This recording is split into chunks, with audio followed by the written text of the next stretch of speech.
بسم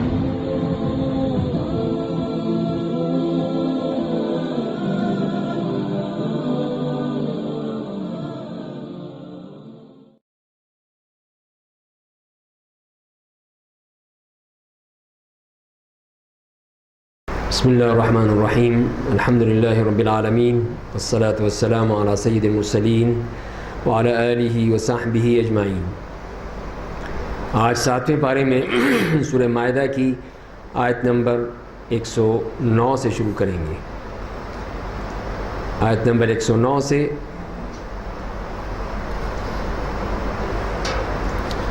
اور یہ اس کا اگر نظم جلی کے حوالے سے دیکھیں تو یہ 109 سے 120 تک یہ آخری پیراگراف ہے جس میں عیسائیوں کو دعوت توحید دی گئی ہے۔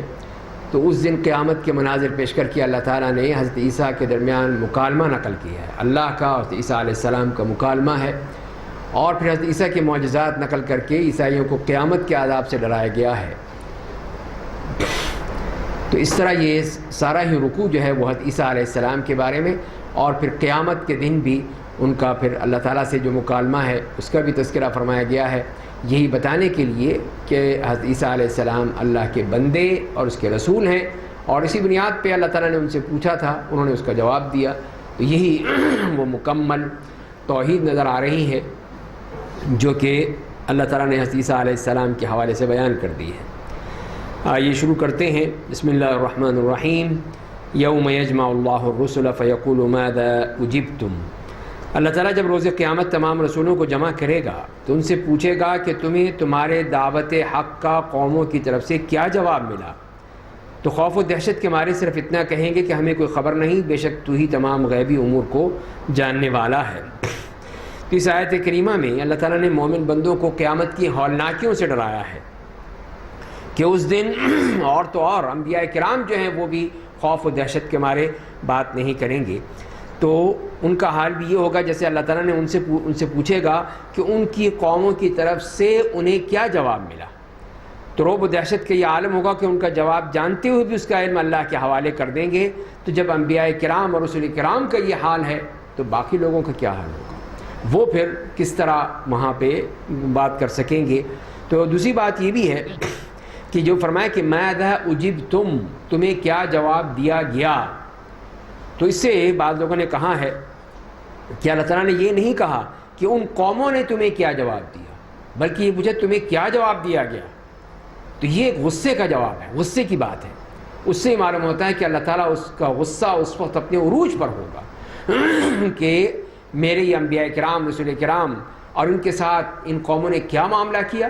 تو اسی لیے ان کو اس طرح اللہ تعالیٰ پوچھے گا کہ ماذا اجبتم، تمہیں کیا جواب دیا گیا، بتاؤ۔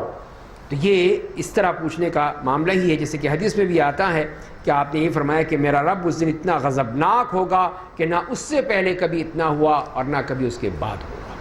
تو ظاہر ہے کہ وہ سارے اعمال سامنے نظر آ رہے ہوں گے، اسی لحاظ سے ہی پھر اللہ تعالیٰ ان کا معاملہ کریں گے۔ اور ظاہر ہے کہ وہاں جب گناہوں کی بات آئی تو وہاں پہ اللہ کا غصہ بھی ہوگا اور پھر اللہ کی رحمت بھی ہوگی، وہ بھی ساتھ ساتھ نظر آئے گی۔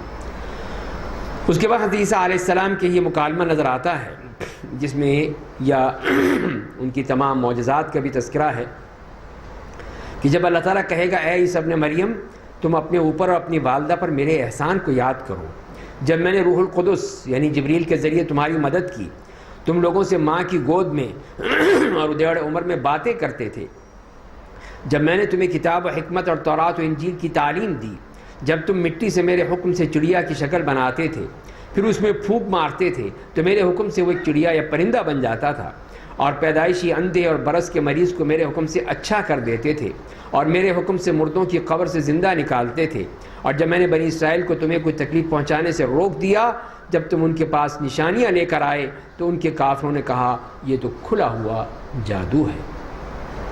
تو یہاں پہ اللہ تعالیٰ نے حضرت عیسیٰ علیہ السلام کو یہ تمام ان کے معجزات وہ سامنے رکھ دیے اور بتا دیے کہ یہ دیکھو یہ میرے معجزات جو میں نے تمہیں دیے ہیں، تو یہ اسی بات کی دلیل ہے کہ تم اللہ کے نبی اور اس کے رسول ہو، اللہ نہیں ہو، اللہ تعالیٰ کی خصوصیات نہیں ہیں، بلکہ جیسے ہم نے پچھلی ہی آیات میں پڑھا تھا یہی فرمایا گیا کہ وہ اور ان کی والدہ کھانا کھاتی تھی۔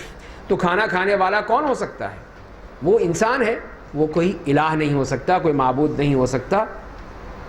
تو اسی طرح اللہ تعالیٰ نے یہ بتا دیا کہ جتنی بھی سب معجزات ہیں یہ سب میں نے دیے ہیں، میں نے اس کے ہاتھ پہ چلائے ہیں۔ تو یہ اللہ کی طرف سے ہے خصوصیت، اللہ کی طرف سے معجزات ہیں، یہ حضرت عیسیٰ علیہ السلام کی طرف سے، اپنی طرف سے نہیں ہیں، سب اللہ کی طرف سے ہیں۔ اسی لیے فرمایا کہ بِإِذْنِی، بار بار یہ فرمایا کہ بِإِذْنِی، میرے حکم سے، میرے حکم سے کرتے ہیں، اپنی طرف سے نہیں کرتے تھے تاکہ تم یہ نہ سمجھو کہ وہ اس معاملے میں خود مختار ہیں، یہ خود کرنے والے ہیں، نہیں، سب کچھ اللہ کی طرف سے۔ تو یہی ان کو بتایا گیا، یہ سارے معجزات جو ان کو دیے گئے ان سب کو۔ اس کے باوجود ان کا جواب کیا تھا؟ یہ تو کھلا ہوا جادو ہے۔ تو اس کو پھر بھی انہوں نے جادو ہی سمجھا، اس کو معجزہ نہیں سمجھا۔ یہی تو اصل وہ انکار ہے کہ اللہ کی آیات کا انکار، اللہ کے رسولوں کا انکار، اس قسم کی یہ باتیں ان لوگوں نے کی تھیں۔ اور ایک بات بھی ذرا غور طلب ہے کہ وہ بھی دیکھیے کہ جیسے کہ یہ اللہ تعالیٰ نے فرمایا کہ تکلم الناس فی المہد وکہلا، کہ تم عیسی ابن مریم اپنے اوپر اپنی والدہ کی جو احسانات کے حوالے سے فرمایا کہ تم لوگوں سے ماں کی گود میں اور ادھیڑ عمر میں باتیں کرو گے۔ تو ماں کی گود میں بھی بات کرو گے، بالکل ہی جب بچہ ہے جیسے انہوں نے بات کیا، قال انی عبد اللہ آتانی الکتاب وجعلنی نبیا، تو انہوں نے حضرت مریم کی گود میں تھے، بچہ اس وقت نہیں بولتا لیکن معجزہ تھا کہ وہ انہوں نے بتایا کہ میں اللہ کا بندہ ہوں۔ اور دوسری بات ہے کہ پھر ادھیڑ عمر میں، تو ادھیڑ عمر کو تو پہنچے ہی نہیں تھے وہ، تو وہ کب ہوگا؟ وہ جب واپس آئیں گے تب یہ بات پوری ہو جائے گی، اس وقت وہ بات کریں گے، پھر ان کی ادھیڑ عمر جو ہے اس وقت ہوگی۔ اس لیے کہ دنیاوی زندگی کا معاملہ الگ ہے، آخرت کا معاملہ الگ ہے، وہاں پہ ان کا رہنا جو ہے وہ اللہ کے حکم سے ہے، اور وہ اس کیلنڈر کے مطابق ہے جو آخرت کا کیلنڈر ہے، کہ جس میں ایک دن 50,000 سال کے برابر ہوتا ہے ہمارے، تو وہ تو وہاں کا معاملہ ہوا۔ تو یہاں پر جب آئیں گے تب ان کا وہی دنیاوی لحاظ سے وہ عمر کا تقاضا شروع ہو جائے گا، اور وہ ادھیڑ پن آئے گا، پھر یہیں پہ انتقال ہوگا، یہیں پہ ان کی وفات ہوگی، یہیں پہ وہ دفن ہوں گے۔ تو یہ تمام چیزیں قرآن کے حوالے ہی سے ہمیں معلوم ہو جاتی ہیں۔ اور فرمایا جب میں نے حواریوں کو الہام کیا کہ تم لوگ مجھ پر اور میرے رسول پر ایمان لاؤ، تو انہوں نے کہا ہم ایمان لائے، ارے عیسیٰ آپ گواہ رہیے کہ ہم لوگ مسلمان ہیں۔ تو یہ حواریین کے حوالے سے بھی بات کر دی گئی کہ جو حضرت عیسیٰ علیہ السلام کے بہت ہی قریبی ساتھی تھے، بہت ہی قریب رہنے والے تھے، ان کا بھی تذکرہ یہاں پہ فرمایا گیا۔ مزید یہ فرمایا انہی کے بارے میں کہ اذ قال الحواریون یا عیسی ابن مریم، کہ وہ وقت بھی قابل ذکر ہے جب حواریوں نے کہا اے عیسی ابن مریم، کیا تمہارا رب ہمارے لیے آسمان سے ایک دسترخوان اتار سکتا ہے؟ تو انہوں نے کہا اگر تم لوگ اہل ایمان ہو تو اللہ سے ڈرو۔ انہوں نے کہا کہ ہم اسے کھانا بھی چاہتے ہیں، اور یہ بھی چاہتے ہیں کہ ہمارے دلوں کو پورا اطمینان حاصل ہو جائے، اور ہم جان لیں کہ واقعی تم نے ہم سے سچی بات کہی ہے، اور ہم بھی اس حق کے گواہ بن جائیں۔ تو یہ انہوں نے حضرت عیسیٰ علیہ السلام کے ساتھیوں نے کہا، حواریوں نے کہا کہ ہمیں ایک آسمان سے ایسا مائدہ چاہیے، دسترخوان چاہیے جو انواع و اقسام کے کھانے ہوں، اس میں ہم وہ کھانے کھائیں۔ تو حضرت عیسیٰ علیہ السلام نے کہا کہ دیکھو اللہ سے ڈرو، کیا کہہ رہے ہو تم، کس قسم کی باتیں کر رہے ہو؟ تو انہوں نے کہا کہ ہم دیکھو کھانا بھی چاہتے ہیں اور ہمارے دلوں کو اطمینان بھی ہو جائے، اور ہمیں پتہ بھی چل جائے ہاں واقعی ہماری تصدیق کر دی گئی ہے، ہماری بات قبول ہو گئی ہے، تو لہذا اس لیے ہم چاہتے ہیں۔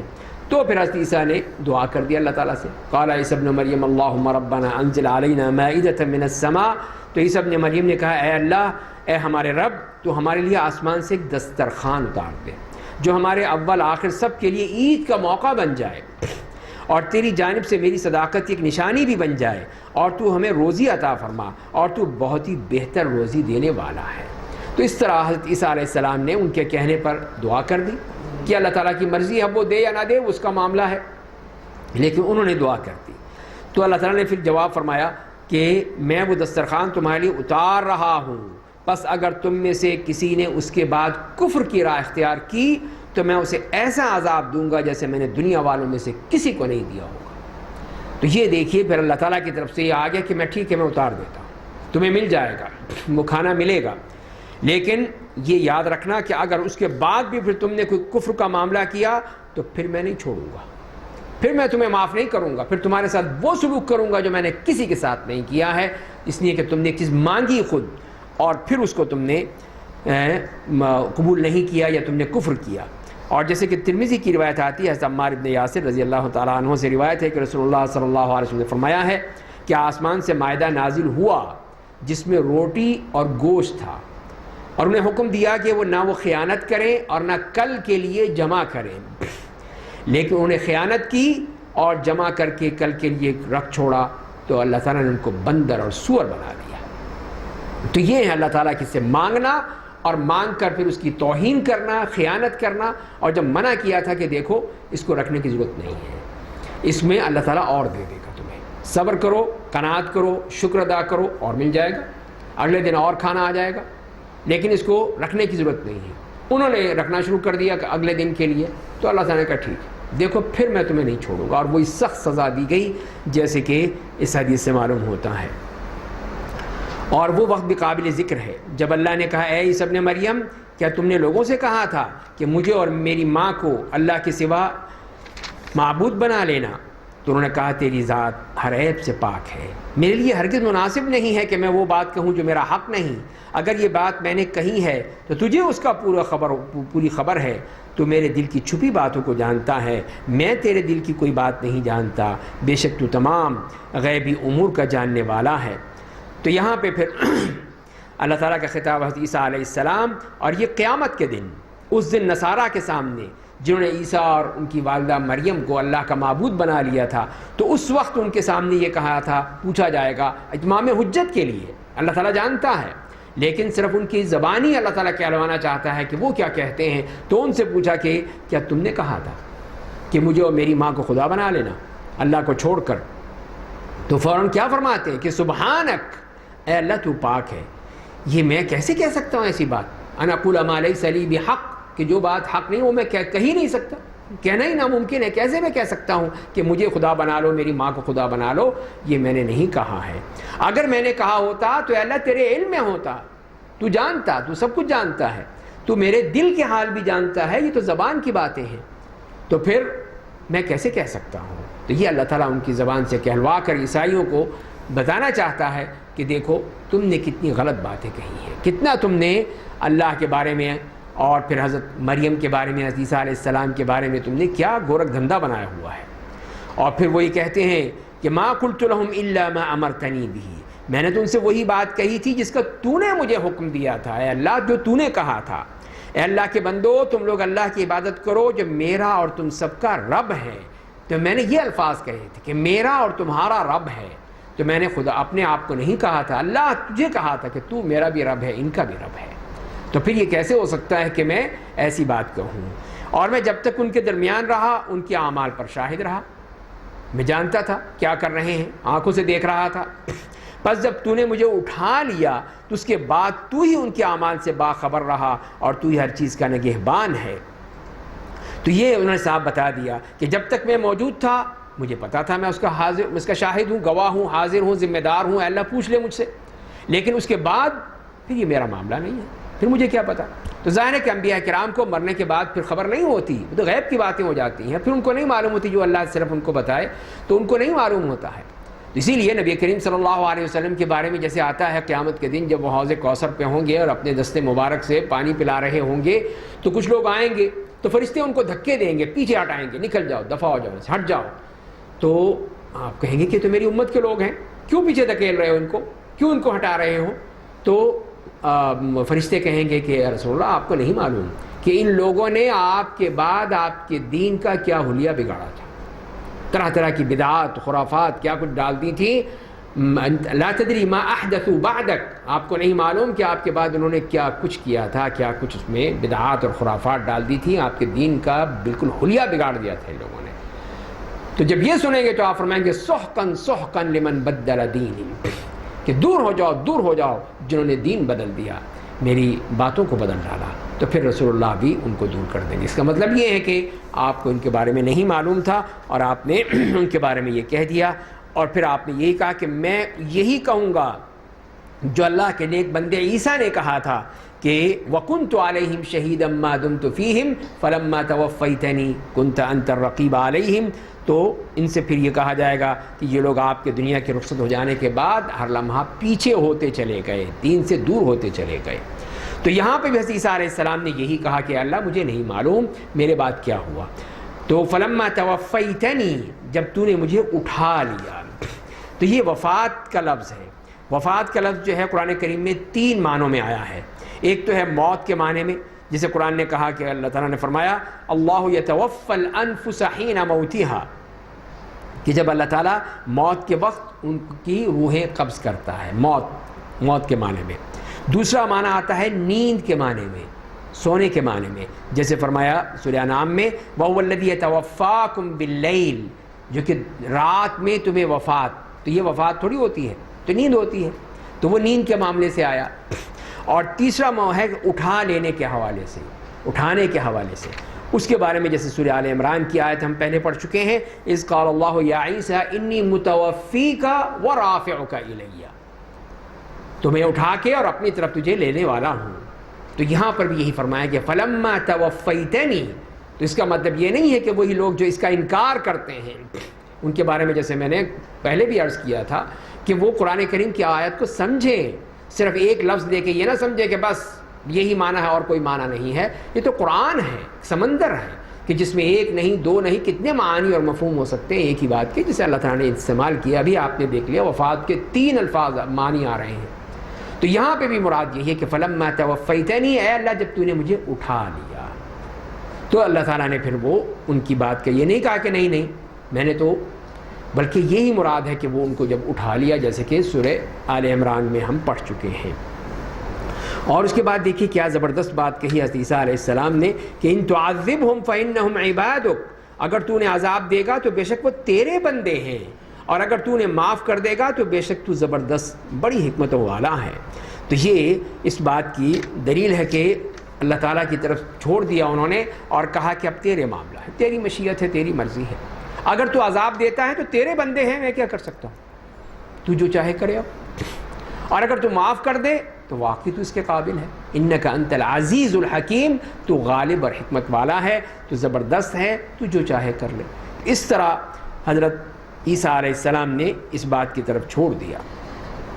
اور ایک اور بات بھی آتی ہے کہ حضرت ابو ذر رضی اللہ تعالیٰ عنہ کی روایت ہے، امام احمد نے نقل کی ہے کہ نبی کریم صلی اللہ علیہ وسلم نے ایک رات نماز پڑھی تو ایک آیت کو صبح تک دہراتے رہے، پڑھتے رہے، بار بار پڑھتے رہے. ان تعذبہم فإنہم عبادک، یہی آیت ان تغفر لہم فإنک انت العزیز الحکیم. جب صبح ہو گئی تو میں نے کہا اللہ کے رسول آپ اسی آیت کو پڑھتے رہے یہاں تک کہ صبح ہو گئی، آپ اسی کے ساتھ رکوع کرتے رہے، اسی کے ساتھ سجدہ کرتے رہے. تو آپ نے فرمایا کہ میں نے اپنے رب سے اپنی امت کے لیے شفاعت مانگی تھی اور اس نے مجھے وہ چیز دے دی، اور انشاءاللہ وہ ہر اس آدمی کو حاصل ہوگی جو کسی کو اللہ کا شریک نہیں بنائے گا، اس کے لیے ہوگی. تو وہ شفاعت اسی کو ملے گی جو اللہ کے بارے میں شرک نہیں کرتا. اللہ تعالی ہمیں بھی نصیب فرمائے. اور ایک اور حدیث میں بھی آتا ہے کہ نبی کریم صلی اللہ علیہ وسلم نے ابراہیم علیہ السلام کے بارے میں اللہ کے اس قول کی تلاوت کی کہ رب انہن اضللن کثیرا من الناس فمن تبعنی فانہ منی. اور پھر عیسیٰ علیہ السلام کی اس قول کی تلاوت فرمائی کہ ان تعذبہم فانہم عبادک، اور پھر ہاتھ اٹھایا اور کہا اے اللہ میری امت، میری امت. اور رونے لگے، آپ رونے لگے اس بات پہ کہ ہائے میری امت کا کیا بنے گا. یہ دونوں چیزیں دیکھ کر تو اللہ نے فرمایا جبریل محمد کے پاس جاؤ اور تیرا رب زیادہ جاننے والا ہے، پوچھو کہ آپ کیوں رو رہے ہیں، کس بات نے آپ کو دکھ دیا ہے. تو جبریل علیہ السلام آئے، ان سے پوچھا تو رسول اللہ صلی اللہ علیہ وسلم نے فرمایا کہ وہ بتایا، حالانکہ جبریل زیادہ جانتے تھے. تو اللہ نے کہا جبریل تم محمد کے پاس جاؤ اور ان سے کہو ہم آپ کو اور آپ کی امت کے بارے میں خوش کر دیں گے اور آپ کو تکلیف نہیں پہنچائیں گے. تو اللہ نے پھر آپ کو اتنا بڑا مقام دے دیا کہ وہ مقام محمود جو صرف آپ کے لیے ہے وہ قیامت کے دن، اور پھر شفاعت کبریٰ آپ کو دے دی، اور پھر وہ شفاعت کے کتنے ہی آپ کے لیے درجات مخصوص کر دیے، وہ سب آپ کی امت کے لیے ہیں، آپ کی امت کو مل جائیں گے. اللہ تعالی ہمیں بھی نصیب فرمائے. قال اللہ هذا یوم ينفع الصادقین صدقهم. اللہ تعالیٰ فرمائیں گے کہ یہ وہ دن ہے جب سچوں کو ان کی سچائی کام آئے گی. انہیں ایسی جنتیں ملیں گی جن کے نیچے نہریں جاری ہوں گی، ان جنتوں میں وہ ہمیشہ رہیں گے. اللہ ان سے راضی ہو گیا اور وہ اللہ سے راضی ہو گئے. یہی عظیم کامیابی ہے. آسمان اور زمین اور ان کے اندر کی ہر چیز اللہ کی ملکیت ہے، اور وہ ہر چیز پر پوری قدرت رکھنے والا ہے۔ تو اس سے بات واضح ہو گئی کہ یہ اس کے باوجود اصل بات کیا ہے، جو سچائی ہے۔ جیسے عیسیٰ علیہ السلام نے بالکل سچ کہہ دیا، سچائی کے ساتھ کہہ دیا، اس میں کسی قسم کا کوئی بھی انکار نہیں تھا، صاف کہہ دیا کہ اے اللہ جو تیرے ہاتھ میں ہے، جو تیرے پاس سے ہے، بس وہی میں نے کہا، اور میں نے کوئی بات نہیں کی، میں نے کوئی غلط بات نہیں کی۔ تو یہ فرمایا کہ اب قیامت کے دن یہ سچائی ہی کام آئے گی۔ تو یہ عیسائی چاہے جھوٹ بولتے رہے ہوں، چاہے وہ غلط بات کہتے رہے ہوں، غلط عقائد اپنے لاتے رہے ہوں، لیکن یہ سچائی جو ہے اس دن کام آئے گی۔ ان موحدین کی، توحید پرستوں کی وہ سچائی کام آئے گی، ان مشرکین کی اور کفار کی ان کی یہ باتیں کام نہیں آئیں گی۔ اس دن تو یہ صرف سچائی ہی سچائی کام آنے والی ہے۔ اس کے بعد آگے چلتے ہیں سورۃ الانعام میں۔ سورۃ الانعام جو کہ مکی صورت ہے، سب سے ساری ہم مدنی صورتیں پڑھتے رہے، اب یہ سورۃ الانعام جو کہ مکی صورت آ گئی ہے، 165 اس کی آیات ہیں، 7 پیراگراف میں اس کو تقسیم کیا گیا ہے۔ مختلف اس کی خصوصیات وغیرہ آپ اپنی اس کتاب میں دیکھ سکتے ہیں اگر آپ کے پاس موجود ہے۔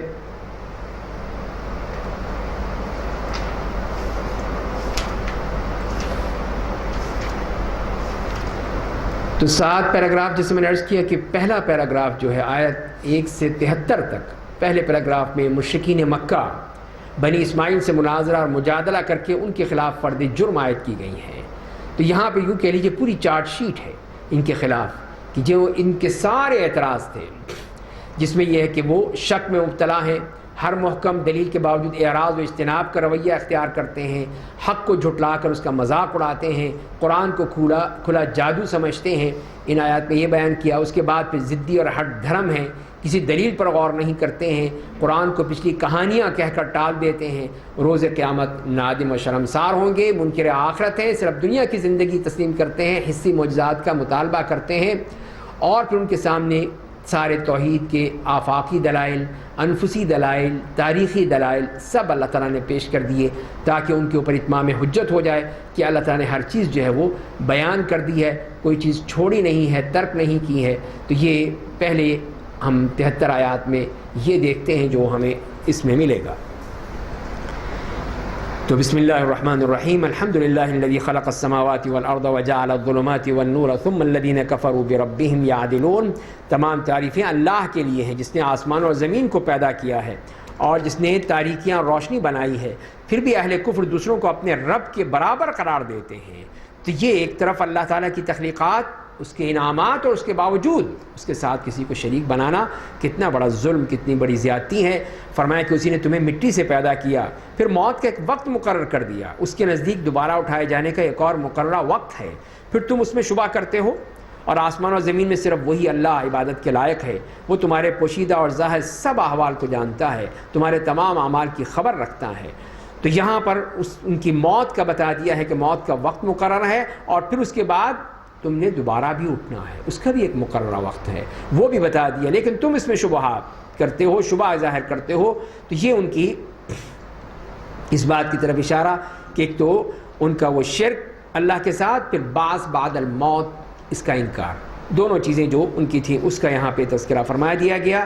اور اللہ تعالیٰ کا علم جو ہر چیز کو جانتا ہے، کوئی چیز اس کے علم سے باہر نہیں ہے، اور ان کے پاس ان کے رب کی نشانیوں میں سے کوئی بھی نشانی آتی ہے تو اس سے اپنا منہ موڑ لیتے ہیں، بس جب ان کے پاس حق یعنی قرآن آیا تو اسے جھٹلا دیا۔ تو اب عنقریب ان کے پاس حق کی خبریں پہنچ جائیں گی جس کا وہ مذاق اڑایا کرتے تھے۔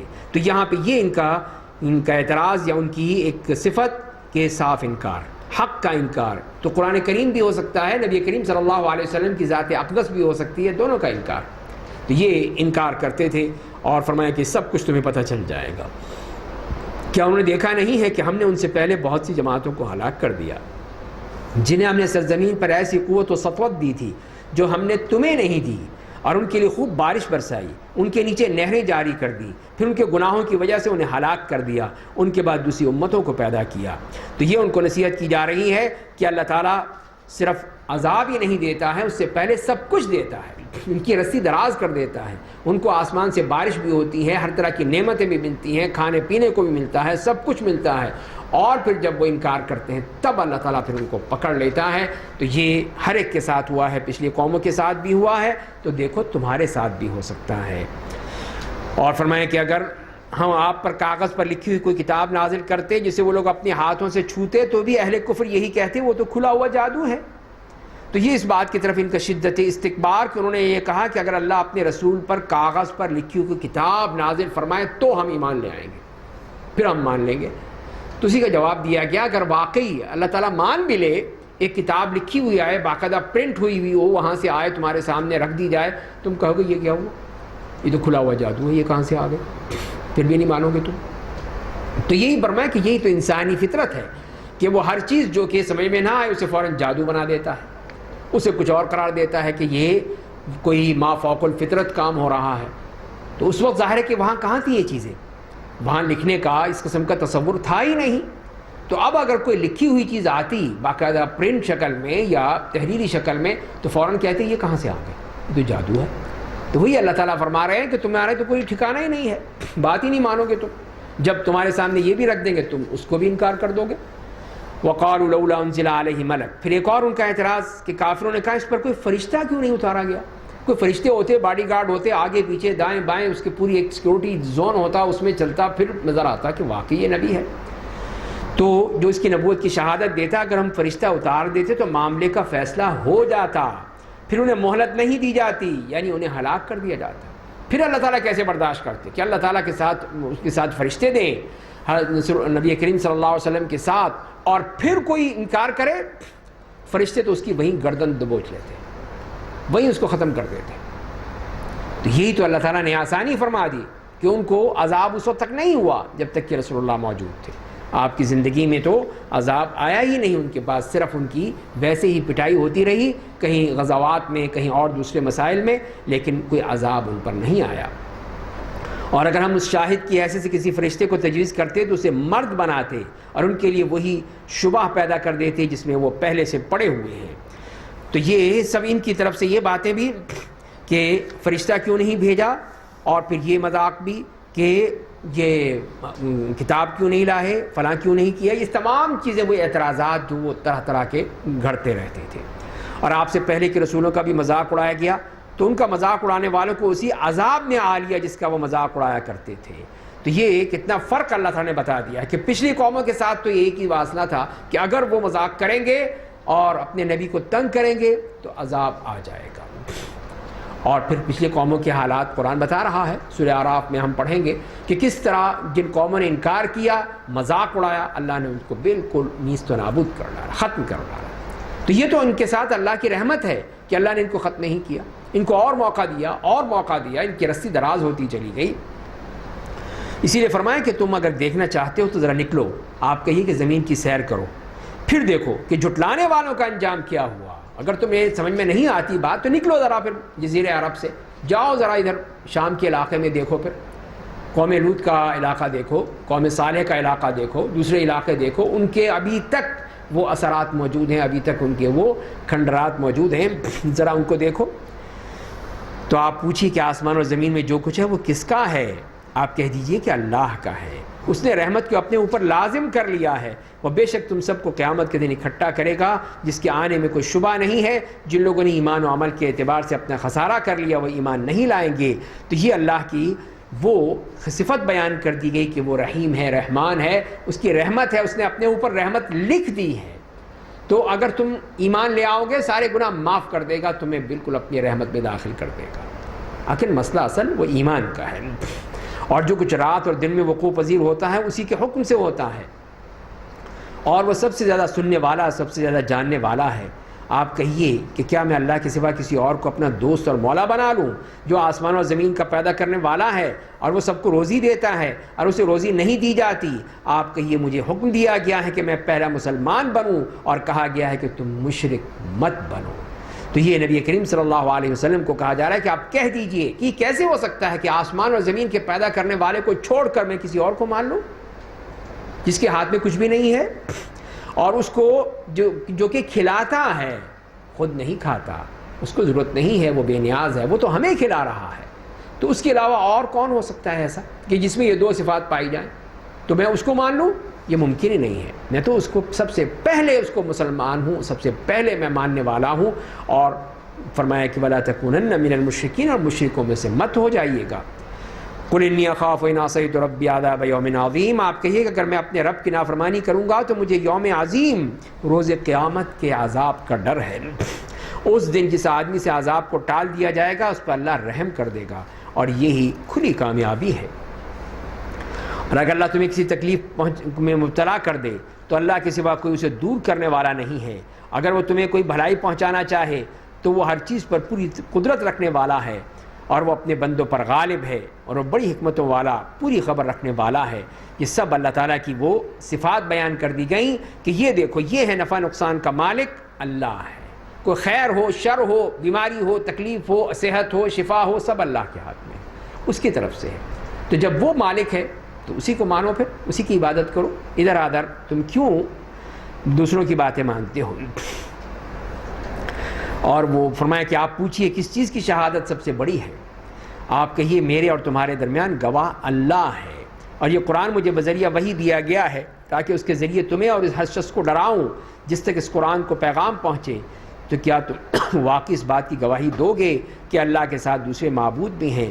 آپ کہیے میں تو ایسی گمراہی نہیں دیتا ہوں۔ آپ کہیے کہ وہ اللہ اکیلا معبود ہے، اور میں بے شک ان معبودوں سے اظہار برات کرتا ہوں جنہیں تم لوگ اللہ کا شریک بناتے ہو۔ تو اس طرح صاف کہہ دیا گیا کہ اللہ کے ساتھ کوئی شریک نہیں ہے۔ اللہ تعالیٰ گواہی دے کے بتا رہے ہیں کہ اللہ ایک ہے، اس کے سوا کوئی معبود نہیں ہے۔ تو وہی اگر بات مان لو تو تمہارا مسئلہ حل ہو جائے گا۔ جنہیں میں نے ماضی میں کتاب دی تھی وہ رسول اللہ صلی اللہ علیہ وسلم کو ایسا ہی پہچانتے ہیں جیسے اپنے بیٹوں کو پہچانتے ہیں۔ جن لوگوں نے اپنے ایمان و عمل کے اعتبار سے اپنا خسارہ کر لیا وہ ایمان نہیں لائیں گے۔ یہ پچھلی قوموں کے حوالے سے جیسے ہم پہلے بھی پڑھ چکے ہیں، بنی اسرائیل کے حوالے سے، کہ وہ نبی کریم صلی اللہ علیہ وسلم کو اس طرح جانتے تھے جیسے اپنی اولاد کو جانتے ہیں۔ تو کوئی شخص بھی اپنی اولاد کو نہیں بھول سکتا، چاہے برس گزر جائیں، لیکن اس کو وہ پہچان لے گا، فوراً پہچان لے گا۔ اس لیے ایک تو خونی تعلق ہوتا ہے، اور پھر ایک چہرہ مہرہ ہوتا ہے۔ ان تمام چیزوں کے ساتھ وہ فوراً پہچان لیتا ہے جو اللہ نے دل میں تعلق رکھا ہے، اور یہ خون کا جو تعلق ہے وہ کبھی بھلاتا نہیں ہے۔ تو فرمایا کہ جس طرح یہ اپنے اولاد کو پہچانتے ہیں اس طرح یہ نبی کریم صلی اللہ علیہ وسلم کو ہی پہچانتے ہیں۔ اس لیے کہ اتنی تفصیلات دے دی ہیں ان کی کتابوں میں کہ یہ فوراً پہچان لیں گے کہ یہی اللہ کے نبی ہیں، اللہ کے رسول ہیں۔ فرمایا کہ اور اس سے بڑا اپنے حق میں ظالم کون ہوگا کہ جس نے اللہ کے بارے میں جھوٹی بات کہی، یعنی کسی کو اس کا شریک ٹھہرا دیا یا اس کی آیتوں کو جھٹلایا۔ بے شک ظلم کرنے والے فلاح نہیں پائیں گے۔ تو اسی لیے ان کو کہا کہ ان سے بڑھ کر ظالم کوئی نہیں ہو سکتا۔ کتنا بڑا ظلم، کتنی بڑی زیادتی کہ وہ اللہ کے ساتھ دوسروں کو شریک بنا رہے ہیں، ان بتوں کو، اللہ کی مخلوقات کو، ان کو اللہ کے ساتھ شریک بنا رہے ہیں۔ اس سے بڑھ کر ظلم کیا ہو سکتا ہے؟ اور جس دن ہم ان سب کو اکٹھا کریں گے اور پھر شرک کرنے والوں سے کہیں گے کہ کہاں گئے تمہارے وہ باطل معبودان، وہ جو معبود جن کی بات کرتے تھے کہاں ہیں؟ لاؤ ان کو ذرا دکھاؤ، بات کراؤ، کون ہیں وہ لوگ ان جنہیں تم اللہ کے شرکا سمجھتے تھے؟ پھر ان کی دیوانگی کا یہ عالم ہوگا کہ وہ کہیں گے کہ اللہ کی قسم جو ہمارا رب ہے ہم لوگ مشرک نہیں تھے۔ اب اس کو انکار کر دیں گے کہ اللہ ہم نے شرک نہیں کیا تھا، ہم مشرک نہیں تھے۔ تو آپ دیکھ لیجیے کہ وہ لوگ اپنے آپ کو کیسا جھٹلا رہے ہیں، جھوٹ بولتے ہیں وہاں پر۔ ساری زندگی تو وہ دوسرے پیچھے بھاگتے رہے، کبھی کسی کے پیچھے کبھی کسی کے پیچھے، اور جب وہاں پہنچے سب چیز سامنے نظر آ گئی تو اب کہتے ہیں نہیں ہم نے تو شرک نہیں کیا تھا۔ تو فرما رہے ہیں کہ اللہ کے بارے میں ان کی افتراء پردازیاں آج ان کے کام نہیں آئیں گی، اور ان میں سے بعض آپ کی طرف کان لگاتے ہیں، اور ہم نے ان کے دلوں اور سوچ سمجھ کے درمیان رکاوٹ کھڑی کر دی ہے، ان کے کانوں سے سننے کی قوت چھین لی ہے۔ اگر وہ ہر ایک نشانی اپنی آنکھوں سے دیکھ لیں گے پھر بھی ایمان نہیں لائیں گے، یہاں تک کہ جب آپ کے پاس آتے ہیں تو آپ سے جھگڑتے ہیں۔ اہل کفر کہتے ہیں یہ قرآن تو صرف گزشتہ قوموں کی کہانیوں کے مجموعے ہیں، قصے کہانیاں ہیں، اور وہ لوگ دوسروں کو اس قرآن سے روکتے ہیں اور خود بھی اس سے اعراض کرتے ہیں، اور وہ تو صرف اپنے آپ کو ہلاک کرتے ہیں لیکن انہیں اپنی بربادی کا احساس نہیں ہوتا ہے۔ تو یہ ان سب کے بارے میں بتا دیا کہ ان لوگوں کے بارے میں یہ مشرکین کہ جو اس دنیا میں جو کرتے تھے اس کا صاف انکار کر دیں گے۔ تو وہ اللہ تعالیٰ نے بتایا کہ ان کی حالت تو یہ تھی، لیکن اللہ تعالیٰ نے ان سے سوچنے سمجھنے کی تمام صلاحیتیں ختم کر دیں۔ اب اس قابل نہیں رہے کہ یہ سوچ سکیں، یہ سمجھ سکیں، یہ بات کر سکیں۔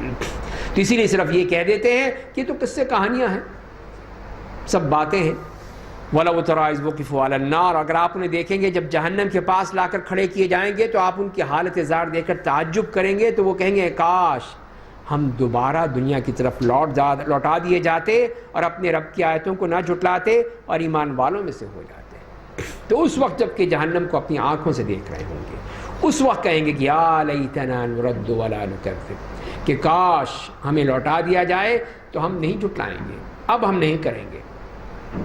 بل بدا لہم ما كانوا یخفون من قبل، فرمائے کہ بلکہ جو عقائد و اعمال پہلے سے چھپاتے تھے وہ سب ان کے سامنے کھل کر آ جائیں گے، اور اگر انہیں دنیا کی طرف لوٹا دیا جائے تو پھر دوبارہ وہی کرنے لگیں گے جس سے انہیں روکا گیا تھا، اور بے شک وہ لوگ پرلے درجے کے جھوٹے ہیں۔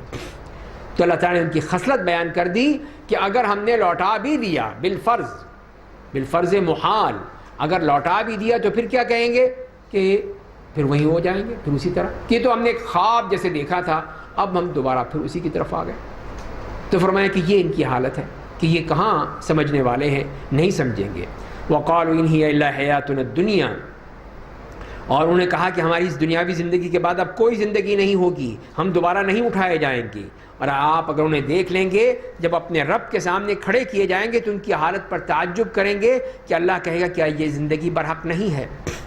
تو وہ کہیں گے اے ہمارے رب کی قسم، اللہ کہے گا تو اپنے کافرانہ اعمال کی وجہ سے عذاب چکھو، یعنی وہ مان لیں گے کہ ہاں واقعی حق ہے، اب تو آنکھوں سے دیکھ رہے ہیں، پھر انکار کرنے کی گنجائش ہی نہیں ہے۔ تو اللہ تعالیٰ فرمائے گا ٹھیک ہے، اب جب مان گئے تو اب ذرا عذاب کا مزہ بھی چکھو، آ جاؤ جہنم میں، وہاں دیکھو تمہارے لیے ہر چیز انتظار میں ہے، تمہاری تیاری ہے وہاں پر۔ جن لوگوں نے اللہ سے ملاقات کی تکذیب کی، نہیں مانے، تو انہوں نے یقیناً نقصان اٹھایا، یہاں تک کہ جب اچانک ان کے سامنے قیامت برپا ہو جائے گی تو کہیں گے ہائے افسوس قیامت پر یقین کے بارے میں اپنی کوتاہیوں پر، اور وہ اپنی گناہوں کا بوجھ اپنی پیٹھوں پر لادے ہوں گے، یقیناً وہ بہت بری چیز ڈھو رہے ہیں۔ تو یہ ان کا معاملہ ہوگا وہاں قیامت کے دن۔ یہاں دنیا میں تو کہتے رہے کہ نہیں ہوگا نہیں ہوگا نہیں ہوگا، مر کھپ جائیں گے، ختم ہو جائیں گے، وہاں جب پہنچیں گے تو پھر کہیں گے یا حسرتنا، ہائے ہم نے کیا کر ڈالا، جو کچھ ہم نے دنیا میں کوئی کام نہیں کیا، ساری زندگی برباد کر دی۔ تو اب وہ اپنے سارے گناہوں کے بوجھ اپنی پیٹھ پر اٹھائے ہوئے ہوں گے، بوجھ لادے ہوئے سب وہاں پر پہنچ جائیں گے، اور اس کا بہت ہی برا وہ بوجھ ہوگا جو وہ ڈھو رہے ہیں۔ اور دنیا کی زندگی کھیل تماشا سے زیادہ کچھ بھی نہیں، اور جو لوگ اللہ سے ڈرتے ہیں ان کے لیے آخرت کی زندگی سب سے بہتر ہے۔ تو کیا تم لوگ عقل و خرد سے کام نہیں لیتے ہو؟ تو یہاں پہ اس دنیا کے بارے میں بتا دیا کہ اصل ان کا جو معاملہ تھا وہ اسی لیے کہ دنیا کے پیچھے پڑے رہے، کہ دنیا کی عیاشیوں میں، اس کی رنگینیوں میں، اس کی عیش و عشرت میں پڑے رہے تو آخرت کو بھول گئے۔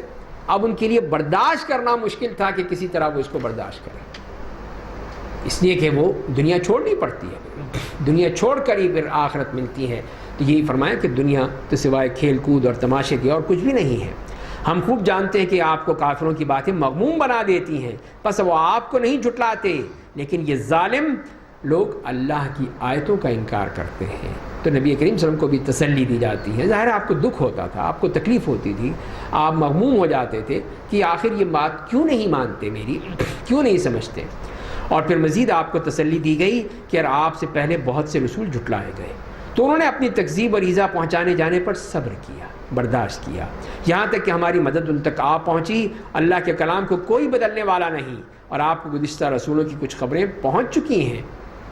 تو یہ بتا دیا کہ اب آپ اس میں سوائے صبر کے اور کچھ نہیں، آپ صبر کیجئے، برداشت کیجئے۔ پہلے انبیاء کرام نے بھی یہی کیا، ان کو بھی ستایا گیا، تان و تشنیع کی گئی، طنز کیا گیا، طرح طرح سے ان کو پریشان کیا گیا، لیکن انہوں نے صبر کیا۔ آپ بھی صبر کیجئے۔ فرمایا کہ اگر ان لوگوں کی حق سے روگردانی آپ پر گراں گزرتی ہے تو آپ ایسا کر سکتے ہیں کہ زمین میں کوئی سرنگ یا آسمان کی طرف کوئی سیڑھی ڈھونڈ لیں، پھر ان کے لیے کوئی نشانی لے آئیں تو کر لیجئے۔ اگر اللہ چاہتا تو ان سب کو ہدایت پر اکٹھا کر دیتا، بس آپ نادانوں میں سے نہ بن جائیے۔ تو یہ سب اس بے چینی کا تصور ہے کہ نبی کریم صلی اللہ علیہ وسلم کی کتنی بے چینی ہے اس معاملے میں کہ میں کچھ کر ڈالوں ان لوگوں کے لیے کہ یہ بات مان جائیں۔ تو اللہ تعالیٰ فرما رہے ہیں اگر آپ کچھ کر سکتے ہیں تو کر ڈالیں، زمین میں کوئی آپ نے کوئی سرنگ بنانی ہے تو اس میں بنا کر لے آئیں، آسمان پہ سیڑھی لگا کے چڑھنا ہے تو وہ کر کے دیکھ لیں، لیکن یہ کہاں مانیں گے، یہ ماننے والے نہیں ہیں، یہ اس قابل ہی نہیں ہے کہ اس بات کو مانے۔ اور اگر اللہ تعالیٰ چاہتا تو ایک دعوت پہ جمع کر دیتا، ایک ہدایت پہ جمع کر دیتا، سارے مسلمان ہوتے، کوئی کافر، کوئی مشرک، منافق، ظالم کوئی نہ ہوتا، تو یہ اللہ تعالیٰ کر سکتا تھا. لیکن اللہ تعالیٰ یہ نہیں کیا، اس لیے کہ اللہ تعالیٰ کی مرضی کے خلاف ہے، کہ اللہ تعالیٰ چاہتا ہے کہ ہر شخص خود اپنی عقل سے، جو عقل دی ہے اللہ نے، اس کے ذریعے سے اللہ کو پہچانے، اللہ کے رسول کو پہچانے اور پھر ایمان لائے. یہ اللہ تعالیٰ چاہتے ہیں. زبردستی کا ایمان قبول نہیں ہوتا، اور نہ ہی اللہ تعالیٰ چاہتا ہے کہ کسی کو زبردستی ایمان میں لایا جائے. تو اسی لیے فرمایا کہ ہم یہ کر سکتے تھے، لیکن یہ اللہ کی مرضی ہے کہ اس نے ان کو ان کی عقل پر چھوڑ دیا ہے. بس آپ نادانوں میں سے نہ ہو جائیے. بے شک اسلام کی دعوت وہی لوگ قبول کرتے ہیں جو قرآن کریم کو دل سے سنتے ہیں، اور مردوں کو اللہ دوبارہ زندہ کر کے رہے گا، پھر سب اسی کی طرف لوٹائے جائیں گے. تو یہ بتا دیا گیا کہ اصل تو وہی لوگ ہیں جو کہ اپنے دل دماغ پوری طرح اس سے سنتے ہیں، سمجھتے ہیں، غور و فکر کرتے ہیں، وہ ہی ایمان لائیں گے. لیکن اس کا مطلب یہ ہے کہ ان کے دلوں پر تو پردے پڑے ہوئے ہیں، دل بند ہو چکے ہیں، دل میں سیاہ ہو چکے ہیں، پھر یہ کہاں سے ہدایت ملے گی؟ ان کو پھر ہدایت نہیں مل سکتی، اسی وجہ سے کہ ان کے دلوں پر پردے پڑے ہوئے ہیں. اور وہ کہتے ہیں کہ اس کے رب کی جانب سے اس پر کوئی نشانی کیوں نہیں اتاری گئی؟ آپ کہہ دیجئے کہ اللہ بے شک کوئی بھی نشانی نازل کرنے پر قادر ہے، لیکن ان میں سے اکثر لوگ کچھ بھی نہیں جانتے. یہ ایک اور ہٹ دھرمی کہ کھلی ہوئی نشانی کیوں نہیں آتی؟ کوئی پہاڑ دکھائیں، کوئی سمندر ہیں، کوئی دریا ہیں، کوئی سونے چاندی ہیں، زیورات ہیں، یہ چیزیں لائیں، یہ ساتھ دکھائیں ہمیں. یہ کیا کتاب لا کے دکھا دی کہ یہ کتاب پڑھو بس، اور کوئی چیز لے کر آئیں. تو یہ نشانیاں مانگتے ہیں. تو فرمایا کہ اللہ تعالیٰ سب کچھ کر سکتا ہے. اللہ قادر علی ان ینزل آیہ، اللہ تعالیٰ پوری طاقت رکھتا ہے، قدرت رکھتا ہے، لیکن یہ لوگ نہیں سمجھتے. اگر اللہ تعالیٰ وہ بھی دکھا دے تو اسی لیے اب آپ پڑھ چکے ہیں بنی اسرائیل کے سارے واقعات کہ اللہ تعالیٰ نے کوہ طور کو ان کے اوپر اٹھا کر دکھا دیا کہ میں اس پورے پہاڑ کو اٹھا سکتا ہوں، یہ میری قدرت ہے، میری طاقت ہے، اور تم کیا سمجھتے ہو؟ لیکن پھر بھی نہیں مانے وہ لوگ. تو تمہارا بھی یہی معاملہ ہوگا کہ اگر اللہ تعالیٰ سارے مکے کے پورے سارے پہاڑ سونے کے پہاڑ بنا دیتا تو پھر بھی نہ مانتے، کہتے یہ تو جادو ہے، یا اور کوئی چیز دکھا دیتا اللہ تعالیٰ ان کو جو مانگ رہے تھے، پھر بھی کہتے کہ نہیں ہم نہیں مانتے. تو فرمایا کہ یہ ہے سارا معاملہ. اور پھر اللہ تعالیٰ کی قدرت کے بارے میں بتایا کہ ہر جانور جو زمین میں پایا جاتا ہے، ہر پرندہ جو دو پروں کے ساتھ اڑتا ہے، وہ تمہاری طرح امتیں ہیں. ہم نے کوئی چیز ریکارڈ میں لانے سے چھوڑ نہیں دی ہے، پھر وہ لوگ اپنے رب کے حضور جمع کیے جائیں گے. تو یہ اللہ کی قدرت کہ اس کی قدرت دیکھو کہ زمین پہ ہر وہ چیز جو حرکت کرتی ہے، حرکت کرنے والی کوئی بھی چیز ہے، انسان ہے، جانور ہے، حیوان ہے، حشرات ہیں، ہر چیز، حتیٰ کہ فضا میں اڑنے والے پرندے ہیں، یہ سب وہ پوری قومیں ہیں، پوری امتیں ہیں، یہ سب کے سب اللہ تعالیٰ کی قدرت پر ہے، اس کی نشانیاں ہیں. وہ ان کو رزق دیتا ہے، ان کو پالتا ہے، ان کی تمام ضروریات پوری کرتا ہے. تو وہ ہے اللہ تعالیٰ، اس پر ایمان لاؤ. اور پھر ان کے بارے میں فرمایا کہ جو لوگ ہماری آیتوں کی تکذیب کرتے ہیں وہ بہرے اور گونگے ہیں اور تاریکیوں میں بھٹک رہے ہیں. اللہ جسے چاہتا ہے گمراہ کر دیتا ہے اور جسے چاہتا ہے راہ راست پر لا کھڑا کرتا ہے. آپ کہیے کہ تمہارا کیا خیال ہے، اگر تم پر اللہ کا عذاب آ جائے یا قیامت ہی آ جائے تو تم اگر سچے ہو تو کیا غیر اللہ کو ہی پکارتے رہو گے؟ صرف اللہ ہی کو یہ چھوڑ کر اللہ کو کے علاوہ پکارتے رہو گے؟ بلکہ اسی ذات واحد کو پکارو گے. پس اگر وہ چاہے تو اس بلا کو ٹال دے جس کی وجہ سے تم اسے پکار رہے تھے، اور تم انہیں بھول جاؤ گے جنہیں اللہ کا شریک بناتے تھے.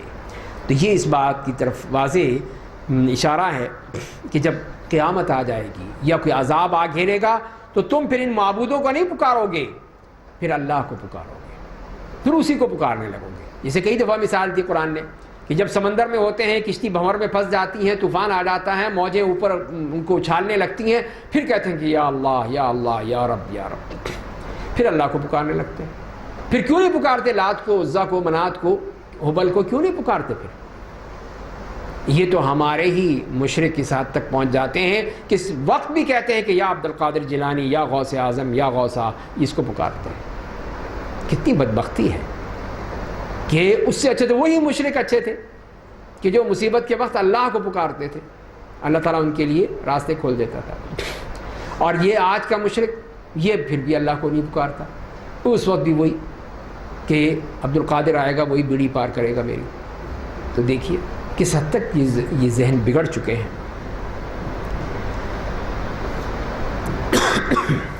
فرمایا کہ آپ کہیے تمہارا کیا خیال ہے، اگر تم اللہ کا عذاب آ جائے تو قیامت ہی آ جائے، اگر تم سچے ہو تو کیا غیر اللہ کو ہی پکارتے رہو گے، بلکہ اسی ذات واحد کو پکارو گے، بس اگر وہ چاہے گا تو اس بلا کو ٹال دے گا جس کی وجہ سے تم اسے پکار رہے تھے، اور تم انہیں بھول جاؤ گے جنہیں اللہ کا شریک جانتے تھے۔ یہ ہے اصل معاملہ۔ اور ہم نے آپ سے پہلے دوسری امتوں کے پاس بھی انبیاء اور رسول بھیجے، پھر ہم نے انہیں بھوک اور تکلیف میں مبتلا کیا کہ شاید عاجزی اور انکساری اختیار کر لے۔ تو یہ اللہ تعالیٰ کا قانون کہ دونوں طرح سے وہ دیکھتا ہے، چیک کرتا ہے، کہ جیسے یہاں فرمایا کہ ہم نے انہیں بھوک اور تکلیف میں مبتلا کیا، کہ اب دیکھتے ہیں کہ یہ بھوکے رہ کر تکلیفوں میں، مصیبتوں میں، مشکلات میں، پریشانیوں میں اللہ یاد آتا ہے یا نہیں آتا۔ اور پھر اس کے بعد اللہ تعالیٰ نے ان کو دے دیا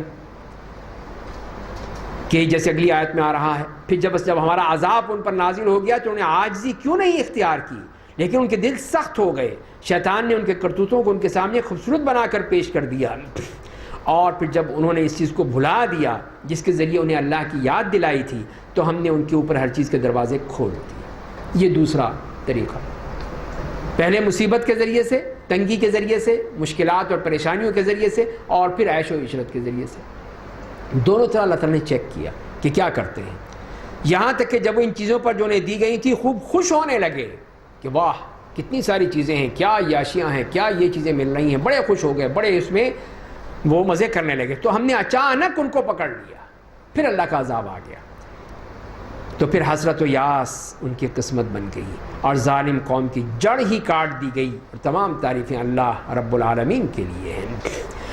تو یہ اس سے معلوم ہوا کہ اللہ تعالیٰ دونوں طرح آزماتا ہے، دے کر بھی لے کر بھی۔ تو ان کو پہلے اللہ تعالیٰ نے ان سے چھین لیا، تنگی، ترشی، پریشانی، مصیبت، بیماری، تکالیف ان سے ڈالا، پھر بھی نہیں سدھرے، پھر اللہ نے کہا ٹھیک ہے اچھا لے لو، دے دیا، پیسہ دیا، مال و دولت دیا، عیاشی، ہر طرح کے سامان دے دیے، اور پھر بھی نہیں، تو اور بگڑ گئے، تو پھر اللہ نے پکڑ لیا کہ اب میں نہیں چھوڑوں گا تمہیں۔ تو یہ اللہ تعالیٰ کا قانون کہ اس طرح اللہ تعالیٰ ان قوموں کو پرکھتا ہے، دیکھتا ہے۔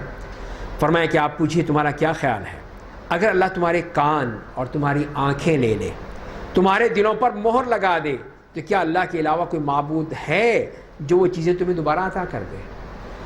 آپ دیکھ لیجئے کہ ہم نشانیوں کس طرح مختلف انداز میں پیش کرتے ہیں، لیکن وہ پھر بھی نہیں مانتے، اعراض کرتے ہیں۔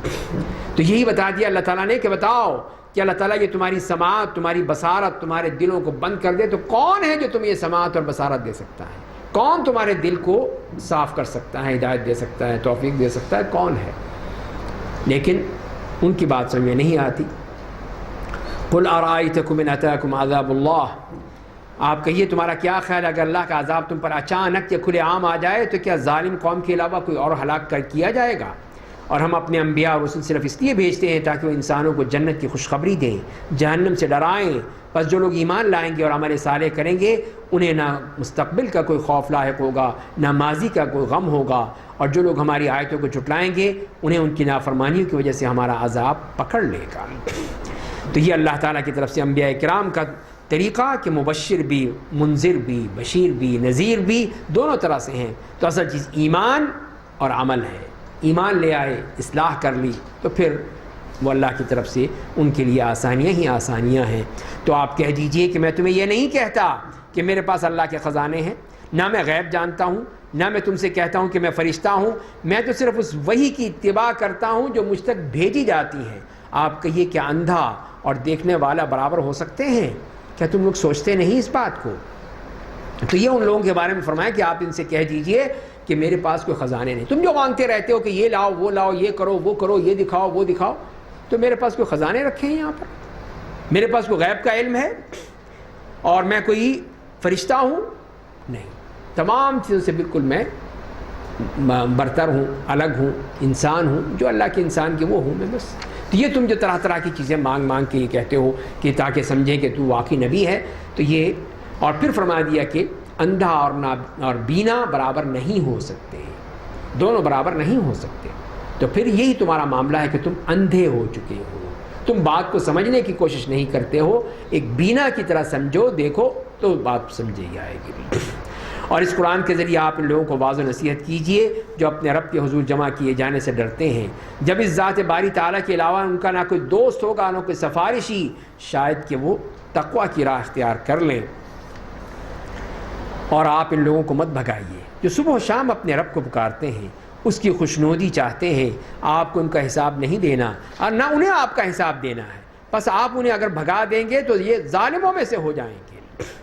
تو یہ اللہ تعالیٰ نے نبی کریم صلی اللہ علیہ وسلم کے جو صحابہ کرام تھے جو بہت ہی ضعیف کمزور قسم کے لوگ تھے، جس میں سعد ابن وقاص ہیں، عبداللہ ابن مسعود ہیں، بلال ہیں، صہیب ہیں، عمار ہیں، خباب ہیں رضی اللہ عنہم، اور بھی کتنے ہی لوگ ہیں، تو قریشیوں نے یہی کہا کہ یہ سارے جو ہیں بالکل بیکار قسم کے لوگ، یہ سارے آپ کے پاس بیٹھے رہتے ہیں، نہ کام کے نہ کاج کے، بالکل ہی تہی دامن فقیر، بالکل ہی لاچار قسم کے لوگ، ان کو ہٹائیے سب، ان کو ہم آئیں گے، بیٹھیں گے، بات چیت کریں گے، دیکھیں گے آپ کے ساتھ۔ تو اللہ تعالیٰ نے فرمایا کہ نہیں، آپ ان کو نہیں بگائیں گے، یہ تو آپ کے ساتھی ہیں، جانثار آپ کے ساتھی ہیں، ہمیشہ آپ کے کام آئیں گے، آپ ان کو کیوں بگائیں گے؟ نہیں، اگر آپ نے بگایا تو یہاں تک کہہ دیا فَتَكُونَ مِنَ الظَّالِمِينَ، آپ ظالموں میں سے ہو جائیں گے۔ تو اللہ تعالیٰ نے ان صحابہ کرام کے بارے میں جو فرمایا کہ یہ لوگ آپ کے جو بہت ہی قریبی ساتھی ہیں، کہ آپ ان کو کیسے بگا سکتے ہیں؟ اور فرمایا ہم نے اسی طرح بعض انسانوں کو بعض کے ذریعے فتنے میں مبتلا کر دیا ہے تاکہ وہ کہیں کہ کیا اللہ نے ہم میں سے ان لوگوں پر احسان کیا ہے؟ کیا اللہ شکر گزار بندوں کو زیادہ نہیں جانتا؟ اور جب آپ کے پاس وہ لوگ آئیں جو ہماری آیتوں پر ایمان رکھتے ہیں تو آپ کہیے تم پر اللہ کی سلامتی ہو۔ تو یہی نیک لوگ، یہ اللہ کے بندے، یہ آپ کے پاس آئیں گے تو آپ ان کے لیے دعا کیجئے، ان سے کہیے کہ اللہ کی سلامتی ہے تم لوگوں پر۔ کتب ربکم علی نفسہ الرحمہ، تمہارے رب نے اپنے اوپر رحمت کو لازم کر لیا ہے، یعنی تم میں سے جو کوئی نادانی میں آ کر کوئی گناہ کر بیٹھے گا پھر اس کے بعد توبہ کر لے گا، اپنی اصلاح کر لے گا، تو وہ بڑا معاف کرنے والا، بڑا رحم کرنے والا ہے۔ تو یہ اللہ کی رحمت جو اس طرح غالب آ چکی ہے، اس کے عذاب پر غالب آ چکی ہے، اس کے غصے پر غالب آ چکی ہیں۔ فرمایا کہ ہم اسی طرح آیتوں کی تفصیل سے بیان کرتے ہیں تاکہ مجرموں کی راہ پتہ چل جائے۔ اور آپ کہیے میں ان معبودوں سے کی پرستش سے روک دیا گیا ہوں، منع کر دیا گیا ہے کہ ان کی کسی قسم کی کوئی عبادت ہو ہی نہیں سکتی ہے۔ فرمایا کہ جنہیں تم اللہ کے سوا پکارتے ہو آپ کہیے کہ میں تمہاری خواہشات کی پیروی نہیں کروں گا ورنہ گمراہ ہو جاؤں گا اور ہدایت پانے والوں میں سے نہیں ہو سکوں گا۔ آپ کہیے کہ مجھے میرے رب کی جانب سے کھلی دلیل ملی ہوئی ہے اور تم اسے جھٹلاتے ہو، تم جس عذاب کے لیے جلدی کر رہے ہو وہ میرے پاس نہیں ہے، اللہ کے علاوہ کسی کے ہاتھ میں فیصلہ نہیں ہے، وہ حق بات بیان کرتا ہے اور وہ سب سے اچھا فیصلہ کرنے والا ہے۔ تو یہاں سے اس بات کی طرف واضح کہہ دیا کہ اللہ تعالیٰ نے آپ کو یہ بتا دیا کہ آپ یہ کہیے کہ میرے پاس تو دلیل ہے، میں دلیل سے بات کرتا ہوں، کھلی ہوئی دلیل آ چکی ہے، کتاب آ چکی ہے، قرآن آ چکا ہے، معجزات آ چکے ہیں، تو اب میں کیسے وہ غلط بات مان سکتا ہوں، تمہارے ساتھ چل سکتا ہوں، جو حق ہے وہی میں بیان کرتا ہوں۔ آپ کہیے کہ جس چیز کی تم جلدی کر رہے ہو اگر وہ میرے پاس ہوتی تو میرے اور تمہارے درمیان معاملے کا فیصلہ ہو چکا ہوتا، اور اللہ ظالموں کو زیادہ جانتا ہے کہ تم جو کہتے ہو کہ عذاب لاؤ عذاب لاؤ، کہاں ہے عذاب جس کی تم باتیں کرتے ہو، دکھاؤ ہمیں۔ تو فرمایا اگر میرے ہاتھ میں ہوتا نا تو پھر تمہارا بیڑا پار ہو چکا ہوتا، پھر عذاب آ چکا ہوتا۔ اور یہ اللہ کی قدرت کے بتا دیا طریقہ کہ وہ اللہ کے ہاتھ میں ہے، اسی لیے فرمایا اور غیب کے خزانے اسی کے پاس ہیں، اس کے علاوہ انہیں کوئی نہیں جانتا۔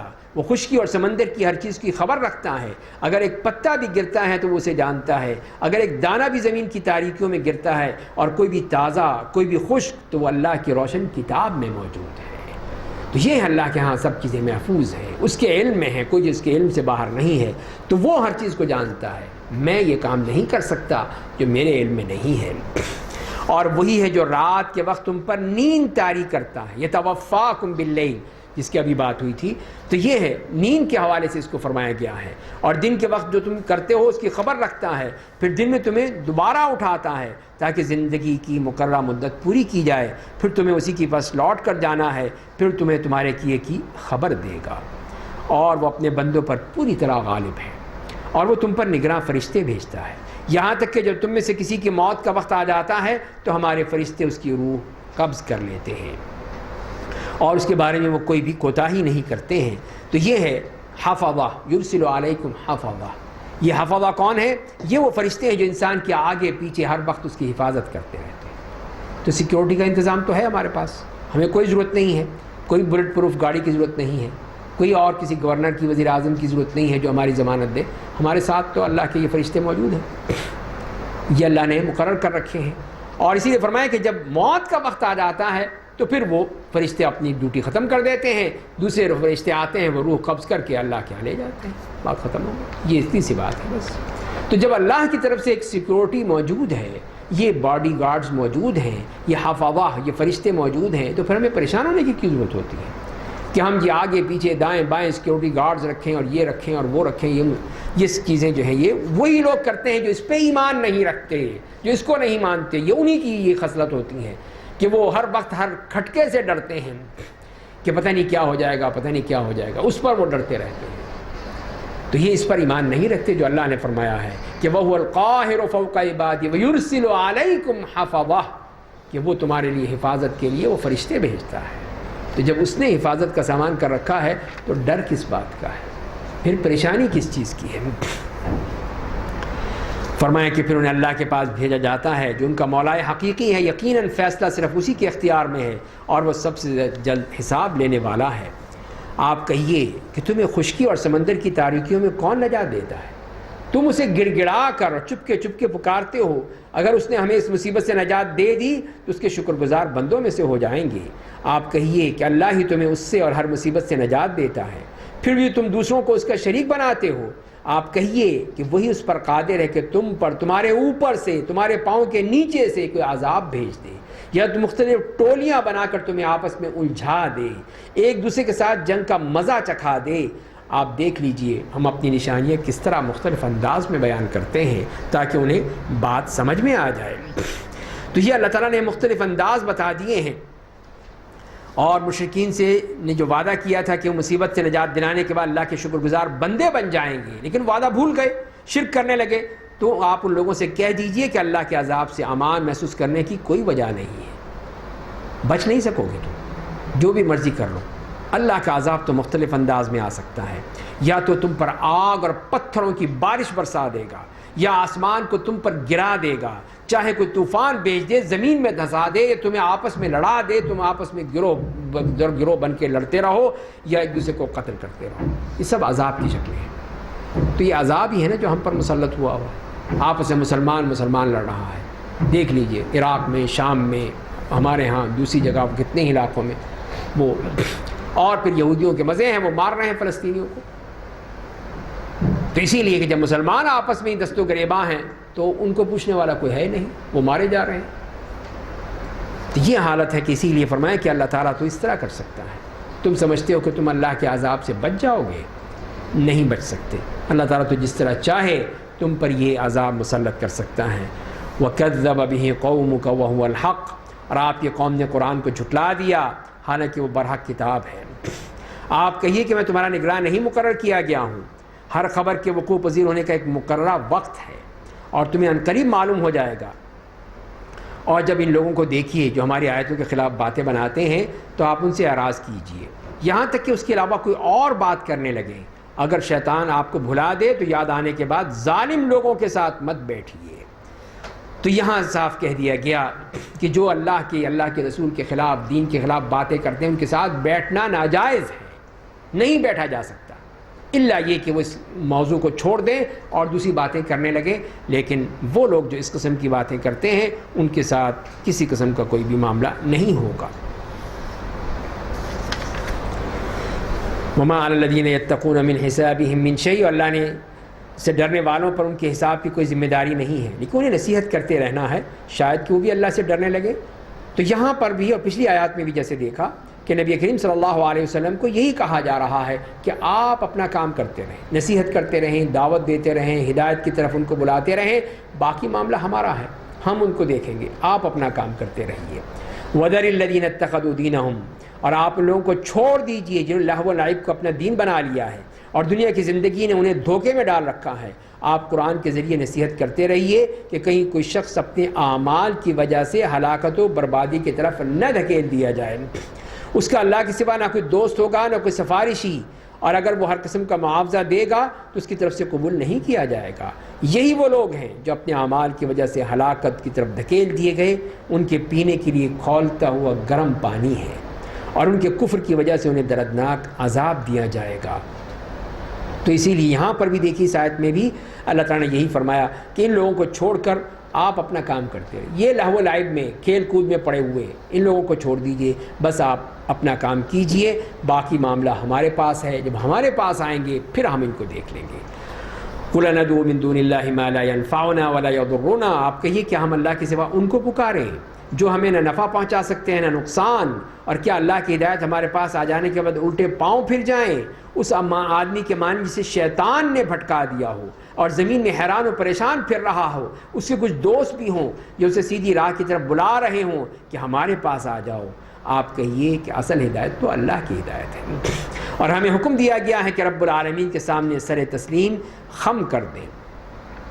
تو یہاں پہ جو آدمی توحید کی دعوت قبول کر لینے کے بعد پھر بھی شرک میں مبتلا ہو جاتا ہے اور بتوں کی پرستش شروع کر دیتا ہے یا اور کسی قسم کے اپنے لیے خدا بنا لیتا ہے، اس کے لیے یہاں مثال دی گئی ہے کہ جیسے کوئی آدمی اپنے ساتھیوں کے ساتھ کسی صحرا میں گزر رہا ہے اور شیاطین جنوں کے نرغے میں آ جاتا ہے جو اسے راہ راست سے بھٹکا کر کسی اور طرف لے جاتے ہیں، اور وہ حیران و پریشان کہ اب کیا کریں۔ تو اس کے ساتھی پکار رہے ہوتے کہ آؤ ہمارے پاس آ جاؤ، ہماری طرف آ جاؤ، سیدھی راہ ادھر ہے، لیکن وہ شیطانوں کے چکر میں ایسا پھنس جاتا ہے کہ نہ وہ اپنے ساتھیوں کی پکار سنتا ہے اور نہ ہی ان کی طرف جاتا ہے، نہ اس کو صحیح راستہ معلوم ہوتا ہے۔ تو یہ ہے فرمایا کہ شیطان کا معاملہ کہ وہ انسان کو سیدھی راہ سے ہٹا کر کہیں اور لے جاتا ہے۔ اس کو لوگ پکارتے بھی رہتے ہیں، اس کو ہدایت دینے کے لیے بھی کہتے ہیں، لیکن وہ نہیں مانتا، اس لیے کہ وہ اب سننے اور سمجھنے کے قابل نہیں رہا ہے۔ اور یہ بھی کہا گیا کہ نماز قائم کرو، اللہ سے ڈرتے رہو، اور تم لوگ اسی کے پاس جمع کیے جاؤ گے، اور اسی نے آسمان اور زمین کو برحق پیدا کیا۔ جس دن وہ کہے گا کہ ہو جا تو وہ حشر برپا ہو جائے گا، پھر کوئی دیر نہیں لگے گی، اسی کا قول برحق ہے۔ جس دن سور پھونکا جائے گا اس دن اسی کی بادشاہت ہوگی، وہ غائب و حاضر کا جاننے والا اور وہی بڑی حکمتوں والا، ہر چیز کی خبر رکھنے والا ہے۔ تو یہاں یہ پہلا پیراگراف جیسے کہ بات ہوئی تھی 173 تک وہ مکمل ہوا۔ اب دوسرے پیراگراف میں 74 سے 94 تک انبیاء کی تاریخ دعوت توحید کی روشنی میں مشرکین مکہ سے مناظرہ اور مجادلہ بیان کیا گیا ہے، اور یہ تاریخ بیان کر دی گئی ہے، جس میں سب سے پہلے حضرت ابراہیم علیہ السلام کی تاریخ بیان کی ہے۔ حضرت ابراہیم کا ان کا کس طرح اپنی قوم کے ساتھ معاملہ تھا کہ انہیں اپنے باپ دادا کو عقیدہ شرک ترک کرنے کی دعوت دی، اور یہ صاف کیا جائے کہ انی اراک و قومک فی ضلال مبین، کہ اے میرے ابا جان، اے میرے والد، میں آپ کو بھی اور آپ کی قوم کو سری گمراہی میں دیکھتا ہوں، گمراہ ہیں آپ۔ اور پھر انہیں کس طرح دعوت دی، اور پھر دعوت کا طریقہ بھی بتا دیا کہ یہ چاند سورج ستارے یہ کسی کام کے نہیں ہیں، یہ کوئی کسی کی مدد نہیں کر سکتے ہیں، تو ان کو چھوڑ کر اللہ کی طرف آئیے۔ تو اس قال ابراہیم لأبیہ آزر اتتخذ اصناما آلہہ، جب ابراہیم نے اپنے باپ آزر سے کہا کہ تم بتوں کو اپنا معبود بناتے ہو، بے شک میں تمہیں اور تمہاری قوم کو کھلی گمراہی میں دیکھتا ہوں۔ اور اس طرح ہم ابراہیم کو آسمان اور زمین کی سلطنت دکھاتے ہیں تاکہ وہ یقین کرنے والوں میں سے ہو جائیں۔ پس جب رات آ گئی تو انہوں نے ایک ستارہ دیکھا، کہا یہ میرا رب ہے۔ پس جب وہ ڈوب گیا تو کہا کہ میں ڈوب جانے والوں کو پسند نہیں کرتا، کہ جو ڈوب جائے وہ خدا کیسے ہو سکتا ہے، معبود کیسے ہو سکتا ہے، یہ تو ڈوب گیا، ختم ہو گیا، پھر کیسا معبود ہے یہ۔ پھر جب انہوں نے چاند کو نکلا ہوا دیکھا تو کہا یہ میرا رب ہے، یہ ہو سکتا ہے کہ اس سے بڑا ہے۔ پس جب وہ بھی ڈوب گیا تو کہا اگر میرے رب تجھے رہنمائی نہ کی تو میں شک گمراہوں میں سے ہو جاؤں گا، وہ بھی ختم ہو گیا۔ جس کا زوال ہو جائے وہ کیسا معبود ہو سکتا ہے، یہ زوال پذیر چیزیں ہیں۔ ستارہ بھی گیا، چاند بھی گیا، اب تیسری چیز سورج آ گیا۔ بس جب انہوں نے آفتاب کو نکلا ہوا دیکھا تو کہا یہ میرا رب ہے، یہ سب سے بڑا ہے، اس کی تمازت، اس کی روشنی، اس کی بڑائی، یہ دیکھو یہ ہو سکتا ہے رب۔ بس جب وہ بھی ڈوب گیا تو کہا اے میری قوم، میں ان معبودوں سے بری ہوں جنہیں تم اللہ کے ساتھ شریک بناتے ہو۔ تو یہی ان کو بتانا مقصود تھا کہ یہ دیکھو تم ان کی پوجا کرتے ہو، ان چاند اور سورج کی، ان ستاروں کی، یہ جو زوال ہو جاتا ہے، جو زوال پذیر ہیں، تو میں نہیں ان سے مانتا، میں ان کی بات نہیں مانتا، اور نہ ہی میں ان کو خدا مانتا ہوں۔ میں نے رخ کیا اس ذات کی طرف کر لیا ہے جس نے آسمان اور زمین کو پیدا کیا، اس حال میں کہ میں نے اللہ کے سوا سب سے منہ موڑ لیا اور میں مشرکوں میں سے نہیں ہوں۔ انی وجہت وجہی للذی فطر السماوات والارض حنیفا وما انا من المشرکین۔ اب ان کی قوم پیچھے پڑ گئی، ان سے جھگڑا شروع کر دیا۔ وحاجہ قومہ، ان کی قوم نے ان سے جھگڑنا شروع کر دیا اور انہیں کہا کہ تم مجھ سے اللہ کے بارے میں جھگڑتے ہو، حالانکہ اس نے مجھے سیدھی راہ دکھائی ہے اور میں ان معبود سے نہیں ڈرتا ہوں جنہیں تم اللہ کا شریک ٹھہراتے ہو، مگر یہ کہ میرے رب کی کوئی مشیت ہو۔ میرے رب کا علم ہر چیز کو اپنے گھیرے میں لیے ہوئے ہے، کیا تم لوگ نصیحت حاصل نہیں کرتے ہو؟ اور میں ان سے کیسے ڈروں جنہیں تم اللہ کا شریک بناتے ہو، اور تم لوگ اس بات سے نہیں ڈرتے کہ تم نے اللہ کا شریک ایسی چیزوں کو بنا رکھا ہے جن کی اللہ نے تم پر کوئی دلیل نہیں اتاری ہے۔ پھر اگر تم جانتے ہو تو بتاؤ کہ دونوں میں سے کون سی جماعت امن کی زیادہ حقدار ہے۔ تو یہاں پر بھی حضرت ابراہیم علیہ السلام نے انہیں بتا دیا کہ دیکھو میرے پاس تو یہ دلیل آ چکی ہے، اور دوسری بات ہے کہ مجھے کوئی ڈر نہیں ہے، جو تم کرتے ہو باتیں کرتے ہو اور تمہیں ان کا ڈر ہے، اور تم ڈرتے ہی نہیں ہو اس بات کا کہ اللہ کے ساتھ تم شریک بنا رہے ہو، ان کا شرک کر رہے ہو جو اس کی کوئی دلیل نہیں ہے۔ ما لم ينزل به سلطانا، تو اب بتاؤ امن کس کو ملے گا؟ امن توحید والوں کو ملے گا یا شرک والوں کو ملے گا؟ تو امن تو صرف توحید کے والوں کو ہی ملتا ہے جو اللہ کو مانتے ہیں، شرک کے ساتھ امن نہیں ہو سکتا۔ جب آپ شرک کے اڈے قائم رکھیں گے تو امن کہاں سے آئے گا؟ یہی تو اللہ تعالیٰ فرما رہے ہیں، جیسے اسی آیت میں دیکھیے کہ الذین آمنوا ولم یلبسوا ایمانہم بظلم اولئک لہم الامن وہم مہتدون، جو لوگ ایمان لائے انہوں نے اپنے ایمان کو شرک کے ساتھ خلط ملط نہیں کیا، انہی کے لیے امن ہے اور وہی راہ راست پر ہے۔ تو امن تو یہاں سے ملتا ہے جو شرک سے اپنے آپ کو دور کر لیتے ہیں۔ اور یہ تھی ہماری حجت جو ہم نے ابراہیم کو ان کی قوم کے مقابلے میں دی تھی۔ ہم جس کا چاہتے ہیں درجات بڑھا دیتے ہیں، بے شک آپ کا رب بڑی حکمت والا سب کچھ جاننے والا ہے۔ اور ہم نے اسحاق اور یعقوب دیا، یعنی ابراہیم کو ہر ایک کو راہ راست دکھائی۔ ان سے قبل نوح کو ہدایت دی تھی، ان کی اولاد میں داؤد اور سلیمان اور ایوب اور یوسف اور موسیٰ اور ہارون بھی تھے، ان کو بھی راہ راست دکھائی۔ اور ہم بھلائی کرنے والوں کو اسی طرح اچھا بدلہ دیتے ہیں۔ اور زکریا اور یحییٰ اور عیسیٰ اور الیاس کو بھی راہ راست دکھائی تھی، یہ سب لوگ نیک لوگوں میں سے تھے۔ اور اسماعیل اور الیسع اور یونس اور لوط کو بھی راہ راست دکھائی، اور ہر ایک کو ہم نے زمانے کے جہان والوں پر فضیلت دی تھی۔ تو اس طرح اللہ تعالیٰ نے ان انبیاء کرام کا تذکرہ فرمایا ہے اور بتایا کہ ان سب کو ہدایت ہم نے دی تھی، ہم نے ان کو راہ راست پہ رکھا تھا۔ تو اصل ہدایت وہ سب اللہ کی طرف سے ہے، اور یہ انبیاء کرام تو اللہ کے احکام کے پابند ہوتے ہیں، اور ان کے باپ دادا، ان کی اولاد، ان کے بھائی میں سے بعض کو بھی ہم نے راہ راست دکھائی، انہیں چن لیا اور انہیں سیدھی راہ دکھا دی۔ یہی اللہ کی ہدایت ہے، وہ اپنے بندوں میں سے جسے چاہتا ہے مرحمت فرماتا ہے۔ اگر وہ لوگ شرک کرتے تو ان کے اعمال ضائع ہو جاتے، حتیٰ کہ انبیاء کرام کے بارے میں فرمایا جائے اگر وہ شرک کریں گے تو اعمال سارے برباد۔ تو شرک کے ساتھ تو اعمال باقی نہیں رہتے، سب برباد ہو جاتے ہیں۔ ذَلِكَ هُدَى اللَّهِ يَهْدِي بِهِ مَن يَشَاءُ مِنْ عِبَادِهِ، یہی اللہ کی ہدایت ہے، وہ اپنے بندوں میں سے جسے چاہتا ہے مرحمت فرماتا ہے۔ اور اگر وہ لوگ شرک کرتے تو ان کے اعمال ضائع ہو جاتے۔ انہی لوگوں کو ہم نے کتاب اور شریعت اور نبوت دی تھی، بس اگر یہ مشرکین چیزوں کا انکار کرتے ہیں تو ہم ان پر ایمان لانے کے لیے ایک ایسی قوم کو مقرر کر دیا ہے جو ان کا انکار نہیں کرتی ہے۔ یہی وہ لوگ ہیں جنہیں اللہ نے ہدایت دی، یہ انبیاء کرام، رسول کرام، یہ تمام یہ لوگ۔ بس آپ ان کے نقش قدم پر چلیے، آپ بھی ان کی سیرت دیکھیے کہ کتنے صبر کے ساتھ انہوں نے کام کیا ہے۔ آپ کہیے میں تم لوگوں سے تبلیغ قرآن پر کوئی اجرت نہیں مانگتا ہوں، یہ تمام جہان والوں کے لیے صرف ایک نصیحت ہے۔ ان لوگوں نے اللہ کی حقیقی قدر و منزلت کو پہچانا ہی نہیں ہے۔ جب یہ کہا کہ اللہ نے کسی انسان پر کوئی چیز نہیں اتاری، آپ کہیے کہ وہ کتاب کس نے اتاری تھی جسے موسیٰ لے کر آئے تھے، جو لوگوں کے نور اور ہدایت کا ذریعہ تھی؟ تم نے اسے کچھ اوراق بنا رکھے ہیں جنہیں ظاہر کرتے ہو، اس کا زیادہ حصہ چھپاتے ہو، اور تمہیں وہ کچھ سکھایا گیا جو تم اور تمہارے آباء و اجداد بھی نہیں جانتے تھے۔ آپ کہیے کہ اللہ نے اتاری تھی، پھر انہیں چھوڑ دیجئے، اپنی مخالف اسلام باتوں میں کھیلتے رہیں اور اس میں اپنی اسی مستی میں ڈوبے رہیں۔ تو یہی فرمایا گیا کہ یہ لوگ نے تو اللہ کی قدر ہی نہیں کی، کہ اللہ تعالیٰ نے کیا کچھ نہیں کیا، اور یہ صاف کہہ دیا کہ اللہ تعالیٰ نے کوئی چیز اتاری ہی نہیں تھی۔ تو پھر موسیٰ پہ جو تورات تھی وہ کیا تھی؟ وہی اللہ تعالیٰ ان سے پوچھ رہے ہیں کہ اللہ تعالیٰ نے کچھ اتارا ہی نہیں تھا، تو بتاؤ پھر موسیٰ علیہ السلام پہ جو کتاب اتری تھی وہ کیا چیز تھی کہ جو تم نے چھپا رکھی ہے؟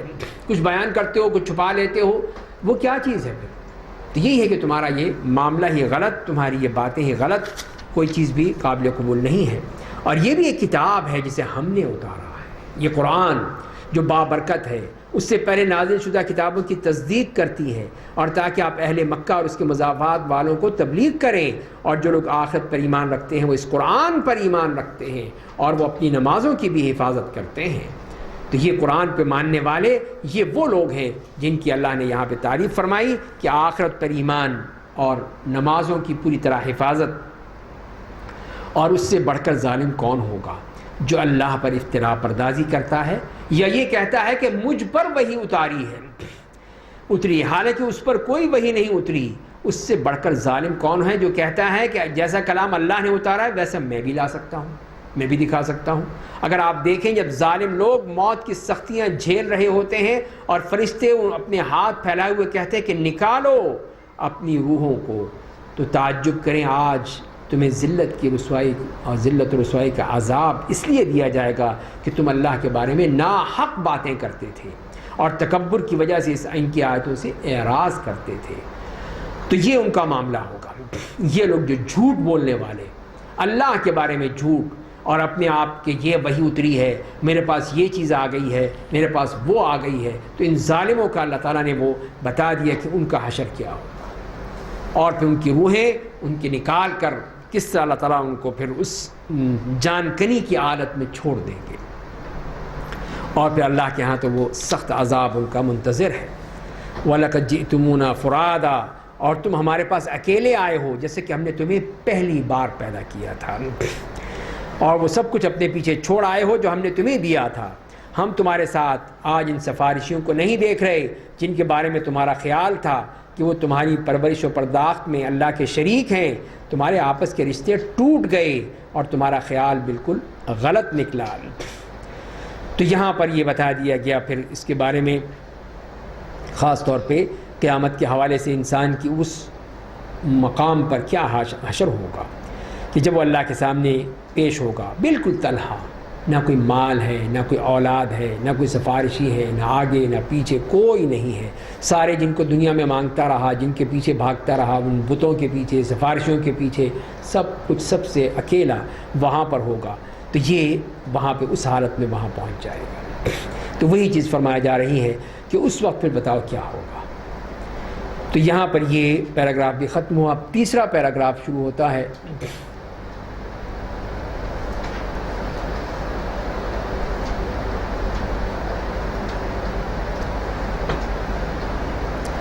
تو اس میں ابطال شرک اور اس بات توحید کے لیے آفاقی دلائل سے مناظرہ اور مجادلہ کیا گیا ہے۔ تو یہاں پر بھی وہ دلائل نظر آ رہے ہیں جو اللہ تعالیٰ نے اس میں کیے ہیں۔ چاند اور سورج کا ذکر ہے، بارش کا حوالہ دیا گیا ہے، عقلی دلیل دی گئی ہے کہ اس کی اولاد کیسے ہو سکتی، جب اس کی بیوی نہیں ہے تو پھر اولاد کیسے ہوگی، اور پھر یہی بتایا کہ اس کی روشنی میں تم اللہ کو اپنا خالق، اپنا رب، الہ اور حاکم تسلیم کرو، اس کو مانو۔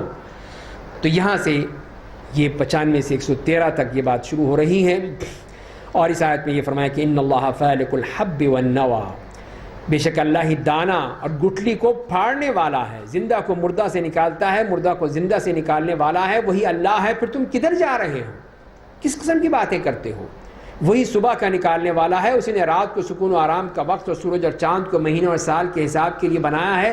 یہ اس ذات مقررہ کردہ کا نظام ہے جو زبردست بڑا علم والا ہے، یہ سارا اس کا کام ہے۔ تو یہ سب وہ دلائل ہیں اللہ کی قدرت کے، اور اسی نے تمہارے لیے ستارے بنائے ہیں تاکہ ان کے ذریعے خشکی اور سمندر کی تاریکیوں میں راستے معلوم کرو۔ ہم نے ایسے لوگوں کو جو علم رکھتے ہیں آیتوں کو کھول کر بیان کر دیا ہے، اور اسی نے تمہیں ایک جان سے پیدا کیا ہے، پس ایک جگہ قرار کی ہوتی ہے یعنی ماں کا رحم، اور ایک جگہ امانت کی یعنی باپ کی پشت۔ ہم نے ایسے لوگوں کو جو سمجھ رکھا ہے، جو سمجھ رکھتے ہیں، آیتوں کو تفصیل سے بیان کر دیا ہے، ہر چیز واضح کر دی ہے۔ اور اسی نے آسمان سے پانی اتارا، پھر ہم نے اس کے ذریعے تمہیں پودے نکالے، پھر ان سے ہری ڈالیاں نکالی جن سے ہم تہ بتہ دانے نکالتے ہیں، کھجور کے گہابے میں خوشے جو پھل کے بوجھ سے جھکے ہوئے ہوتے ہیں، اور انگوروں کے گھنے باغات، زیتون اور انار جو ایک دوسرے سے بعض اوصاف میں ملتے جلتے ہیں اور بعض دوسرے اوصاف میں نہیں ملتے، یا شکل میں ملتے ہیں لیکن مزے اور ذائقے میں مختلف ہوتے ہیں۔ جب درخت پھل لاتا ہے تو اس کے پھل کو اور اس کے پھل کو پکنے کو دیکھو، بے شک اس میں لوگوں کی نشانیاں ہیں جو ایمان لاتے ہیں۔ تو یہ اللہ کی قدرت اس کی قدرت کے کرشمے وہ بتائے ہیں کہ اس نے یہ پانی اتارا اور وہ زمین پہ برسایا اور پھر اس کے ذریعے انواع و اقسام کے پودے پیدا کر دیے. کوئی سرسبز درخت بناتا ہے، کہیں درخت میں گچھوں کی شکل میں ڈھیر سارے دانے پیدا کرتا ہے، گیہوں ہے، جو ہے، چاول کے خوشے ہیں، کھجور کے درخت ہیں، انگور ہیں، انار ہیں، زیتون ہیں، کیا کچھ نہیں ہے جو اللہ نے بتایا کہ سب کچھ اللہ کی قدرت ہے. اور ایک ہی زمین میں پیدا ہو رہے ہیں، ایک ہی طرح کا پانی دیا جا رہا ہے، لیکن بیج مختلف ہے تو اس کی چیز مختلف ہے. تو یہ سب اللہ کی قدرت ہے، کوئی نہیں کر سکتا ہے ایسا. اور انہوں نے جنوں کو اللہ کا شریک بنایا، حالانکہ اللہ نے پیدا کیا. انہوں نے بغیر جانے سمجھے اللہ کے لیے بیٹے اور بیٹیاں گھڑ لی ہیں. اور ان باتوں سے پاک اور برتن ہے جو یہ لوگ اس کے بارے میں بیان کرتے ہیں. وہ آسمانوں اور زمین کا بغیر کسی نمونے کے پیدا کرنے والا ہے. اس کا بیٹا کیسے ہو سکتا ہے جب اس کی بیوی نہیں ہے؟ اس نے ہر چیز کو پیدا کیا ہے، وہ ہر چیز کا جاننے والا ہے. تو یہ ان کا انکار کیا کہ تم نے اس کے بیٹے بنا دیے، کہ عیسیٰ ان کے بیٹے ہیں، عزیر ان کے بیٹے ہیں. مشرکین نے کہا کہ یہ فرشتے ان کی بیٹیاں ہیں. تو یہ کہاں سے تم نے یہ باتیں نکال لی؟ جبکہ اگر کوئی بیوی ہوتی تب تو اولاد ہوگی نا. جب بیوی نہیں تو پھر اولاد کہاں سے آ گئی؟ تو یہ سمجھ میں نہیں آتی تمہاری یہ بات. تو ان کو عقل سے ہی سمجھانے کی کوشش کی ہے کہ تمہاری عقل ہی اوندھی ہو چکی ہے، یہ بات بھی نہیں سمجھتے. تو ذالکم اللہ ربکم، وہی اللہ تمہارا رب ہے، اس کے علاوہ کوئی معبود برحق نہیں ہے. وہ ہر چیز کا پیدا کرنے والا ہے، بس تم لوگ اس کی عبادت کرو. اور وہ ہر چیز کا نگراں ہے. مخلوق کی نگاہیں اس کا ادراک نہیں کر سکتی اور وہ ان کی نگاہوں کا پورا ادراک کرتا ہے. وہ انتہائی دوربین اور باریک بین اور پوری طرح باخبر ہے، ہر چیز کو جانتا ہے، کوئی چیز اس سے چھپی ہوئی نہیں ہے. تمہارے رب کی طرف سے تمہارے پاس دلوں کی روشن کرنے والے دلائل آ چکے ہیں. تو جو کوئی ان سے بصیرت حاصل کرے گا اس کا فائدہ اسی کو ہوگا، اور جو اندھا ہو جائے گا اس کا نقصان اسی کو ہوگا. اور میں تمہارے اوپر نگہبان نہیں مقرر کیا گیا ہوں. تو یہ اللہ کی قدرت بھی بیان کر دی گئی اور یہ بھی بتا دیا گیا کہ جو بھی اپنی آنکھوں سے دیکھتا ہے، دل کی آنکھوں سے، تو اس کو پھر فائدہ ہوتا ہے، اور جو اندھا بن جاتا ہے تو پھر وہ مارا جاتا ہے. اور ہم نشانیوں کو اسی طرح مختلف انداز میں بیان کرتے ہیں، اور تاکہ مشرکین کہیں کہ تم نے کسی سے پڑھا ہے، اور تاکہ ہم اسے ان لوگوں کے لیے بیان کر دیں جو جانتے ہیں. تو یہ بتایا کہ دیکھو میں مختلف انداز سے بیان کرتا ہوں. اگر ایک ہی طرح کا ہوتا تو کہتے یہ کہیں سے پڑھ کر آیا ہے، کہیں سے لکھوا کر لایا ہے، کسی نے ڈکٹیٹ کیا ہے. تو اللہ تعالیٰ فرما رہے ہیں کہ میں نے اسی لیے مختلف انداز میں بیان کیا ہے تاکہ ان کو پتہ چلے کہ سب اللہ کی طرف سے ہے اور کہیں سے نہیں آیا. اور آپ پر آپ کے رب کی طرف سے جو وحی نازل ہوئی اسی کی پیروی کیجئے، اس کے علاوہ کوئی معبود نہیں. اور مشرکوں کی باتوں پر دھیان مت دیجئے، اگر اللہ چاہتا تو وہ لوگ شرک نہ کرتے. ہم نے آپ کو ان کا نگہبان نہیں بنایا ہے اور نہ آپ ان کی طرف سے مقرر کردہ ان کے نگراں ہیں. اور اے مسلمانوں، تم ان لوگوں کو گالیاں مت دو جو غیر اللہ کو پکارتے ہیں، بس وہ بغیر جانے سمجھے زیادتی کرتے ہوئے اللہ کو گالی دیں گے. ہم نے اسی طرح ہر جماعت کی نگاہ میں ان کے عمل کو خوشنما بنا دیا ہے، پھر انہیں اپنے رب کی طرف لوٹ کر جانا ہے، پس وہ انہیں ان کے اعمال کی خبر دے گا. تو یہاں پہ اس بات کی طرف اشارہ کیا گیا کہ دیکھو ادب کے ساتھ کام کرو، حتیٰ کہ جو مشرکین کے بت ہیں ان کو بھی گالیاں مت دو. کیوں؟ وہ اس لیے کہ تم ان کو گالیاں دو گے تو وہ تمہارے رب کو گالیاں دیں گے، اس سے تمہارے رب کی توہین ہوگی. تو اس سے بہتر ہے کہ تم بھی مت کہو کچھ بھی، تم برا مت کہو ان کو، تم ان کو حقیقت بتاؤ، صحیح بات بتاؤ، لیکن گالیاں مت دو. اور وہ اللہ کی بڑی سخت قسم کھاتے ہیں کہ ان کے پاس کوئی نشانی آئے گی تو اس پر ایمان لے آئیں گے. قسمیں کھا رہے ہیں. آپ کہیے نشانیاں تو اللہ کے پاس ہے. اور اے مسلمانوں، تمہیں کیا معلوم کہ اگر نشانیاں آ بھی جائیں تو وہ ایمان لے آئیں گے؟ نشانیاں دکھا بھی دیں تو واقعی ایمان لائیں گے کہ نہیں لائیں گے؟ وَنُقَلِّبُ أَفْئِدَتَهُمْ وَأَبْصَارَهُمْ، اور ہم ان کے دلوں اور ان کی آنکھوں کو قرآن پر ایمان لانے سے پھیر دیں گے جیسے کوئی اس پر پہلی بار ایمان نہیں لائے تھے، انہیں ان کی سرکشی میں بھٹکتا ہوا چھوڑ دیں گے. تو یہاں یہ 7واں پارہ ختم ہوتا ہے. 8ویں پارے کی آیت ہے وَلَوْ أَنَّنَا نَزَّلْنَا إِلَيْهِمُ الْمَلَائِكَةَ، اگر ہم ان کے پاس فرشتے اتار دیتے، ان سے مردے بھی باتیں کرنے لگتے، ہر چیز کو ان کے سامنے لا کھڑا کر دیتے، تو بھی وہ ایمان نہیں لاتے تھے. یہ ان کی وہی ہٹ دھرمی کی مثال دی ہے اللہ تعالیٰ نے کہ مشرکین مکہ قسمیں کھا کھا کر کہتے ہیں کہ کوئی نشانی ہو تو ہم فوراً ایمان لے آئیں گے، اب بس آپ نشانی لائیے. تو یہ اللہ نے شدت سے تکذیب کی کہ آپ کیا کہہ رہے ہیں. اگر ہم ان کے لیے فرشتے اتار کے کھڑے کر دیں، سارے فرشتوں کی فوج سامنے آ جائے اور مردے ان سے باتیں کرنے لگے، مردوں کو زندہ کر دیا جائے، وہ باتیں کرنے لگے اور ہر چیز جو وہ مانگتے ہیں وہ سب کچھ دے دیں، پھر بھی نہیں مانیں گے۔ یہ لوگ ماننے والے نہیں، ہٹ دھرم ہیں، کیسے مانیں گے؟ جیسے انہوں نے مطالبے کیے تھے، اللہ نے سب کا جواب دے دیا۔ وَكَذَلِكَ جَعَلْنَا لِكُلِّ نَبِيٍّ، اور ہم نے ماضی میں سے ہر نبی کے انسان اور جن شیاطین سے دشمن بنائے تھے، جو دھوکہ دینے کے لیے ایک دوسرے کے دل میں ملمع کی ہوئی باتیں ڈالتے تھے۔ اگر آپ کا رب چاہتا تو ایسا نہ کرتے، بس آپ انہیں ان کی افترا پردازیوں پر چھوڑ دیجئے۔ تو ہر نبی کے لیے جو دشمن موجود ہیں، شیاطین الانس والجن، انسانی شیطان بھی اور جنوں کے شیطان بھی، جو کہ اس نبی کو تنگ کرتے تھے، اس کو پریشان کرتے تھے، آپس میں ان کے رابطے ہوتے تھے، ان کے تعلقات، اور وہ انبیاء کرام کو تنگ کرتے ہیں۔ اور شیاطین کس لیے بھی ایسی باتیں کرتے ہیں؟ تاکہ جو لوگ آخرت پر ایمان نہیں رکھتے ان کے دل ان کی باتوں کی طرف مائل ہوں اور انہیں پسند کر لیں، اور وہ بھی انہی گناہوں کا ارتکاب کریں جو وہ فیصلہ کرتے ہیں یا جو وہ کرتے ہیں۔ ہائے ہمارے رسول، آپ ان سے کہیے کہ میں اللہ کے علاوہ کوئی اور ہمارے درمیان فیصلے کرنے والا تلاش کر لوں، حالانکہ اسی نے تمہارے لیے وہ کتاب اتاری ہے جس میں ہر بات تفصیل سے بیان کر دی گئی ہے۔ اور جن لوگوں کو ہم نے پہلے زمانے میں کتاب دی تھی وہ جانتے ہیں کہ یہ کتاب آپ کے رب کی طرف سے حق کے ساتھ نازل کی گئی ہے، پس آپ شبہ کرنے والوں میں سے نہ ہو جائیے۔ اور آپ کے رب کا کلام سچائی اور انصاف کے اعتبار سے کامل اور مکمل ہے، اور اس کلام کو کوئی بدلنے والا نہیں ہے، اور وہ بڑا سننے والا، بڑا جاننے والا ہے۔ تو یہ تمام جو کلمات ہیں، تمت کلمت ربک صدقا وعدلا، کہ آپ کے رب کے تمام کلام سب مکمل ہے، کوئی اس کو بدل نہیں سکتا، کوئی اس کو تحریف نہیں کر سکتا۔ اگر آپ ان لوگوں کی باتیں مانیں گے جن کی زمین میں اکثریت ہے تو آپ اللہ کی راہ سے بھٹکا دیں گے۔ وہ لوگ محض گمان کی پیروی کرتے ہیں، وہ بالکل جھوٹی باتیں کرتے ہیں۔ تو اسی لیے فرمایا کہ اکثریت ہمیشہ مذمت کی گئی ہے قرآن کریم میں، اسی لیے فرمایا کہ اگر اکثریت کی بات مان لیں گے تو پھر آپ صحیح راستے پہ نہیں رہ سکتے۔ اسی لیے اصل اللہ کی بات مانیں، چاہے وہ کم لوگ ہوں، لیکن اگر وہ حق پر ہیں تو ان کی بات مانی جائے گی، اکثریت کی بات ہر دفعہ نہیں مانی جا سکتی۔ بے شک آپ کا رب اسے خوب جانتا ہے جو اس کی راہ سے بھٹک جاتا ہے، اور وہ ہدایت پانے والوں کو بھی خوب جانتا ہے۔ اگر تم اللہ کی آیتوں پر ایمان رکھتے ہو تو اس جانور کو کھاؤ جس پر اللہ کا نام لیا گیا ہے۔ اب یہاں سے ان کی اس شریعت کا تذکرہ فرمایا جا رہا ہے کہ مشرکوں نے جو اپنی جاہلیت میں ایک شریعت بنا رکھی تھی کھانے پینے کے حوالے سے، حلال و حرام کے حوالے سے، تو یہاں اللہ تعالیٰ فرما رہے ہیں کہ جس پہ اللہ کا نام لیا گیا ہے بس وہی تم کھا سکتے ہو، دوسری چیز نہیں کھا سکتے۔ اور وہ تم جانور کیوں نہیں کھاؤ گے جس پہ اللہ کا نام لیا گیا ہو؟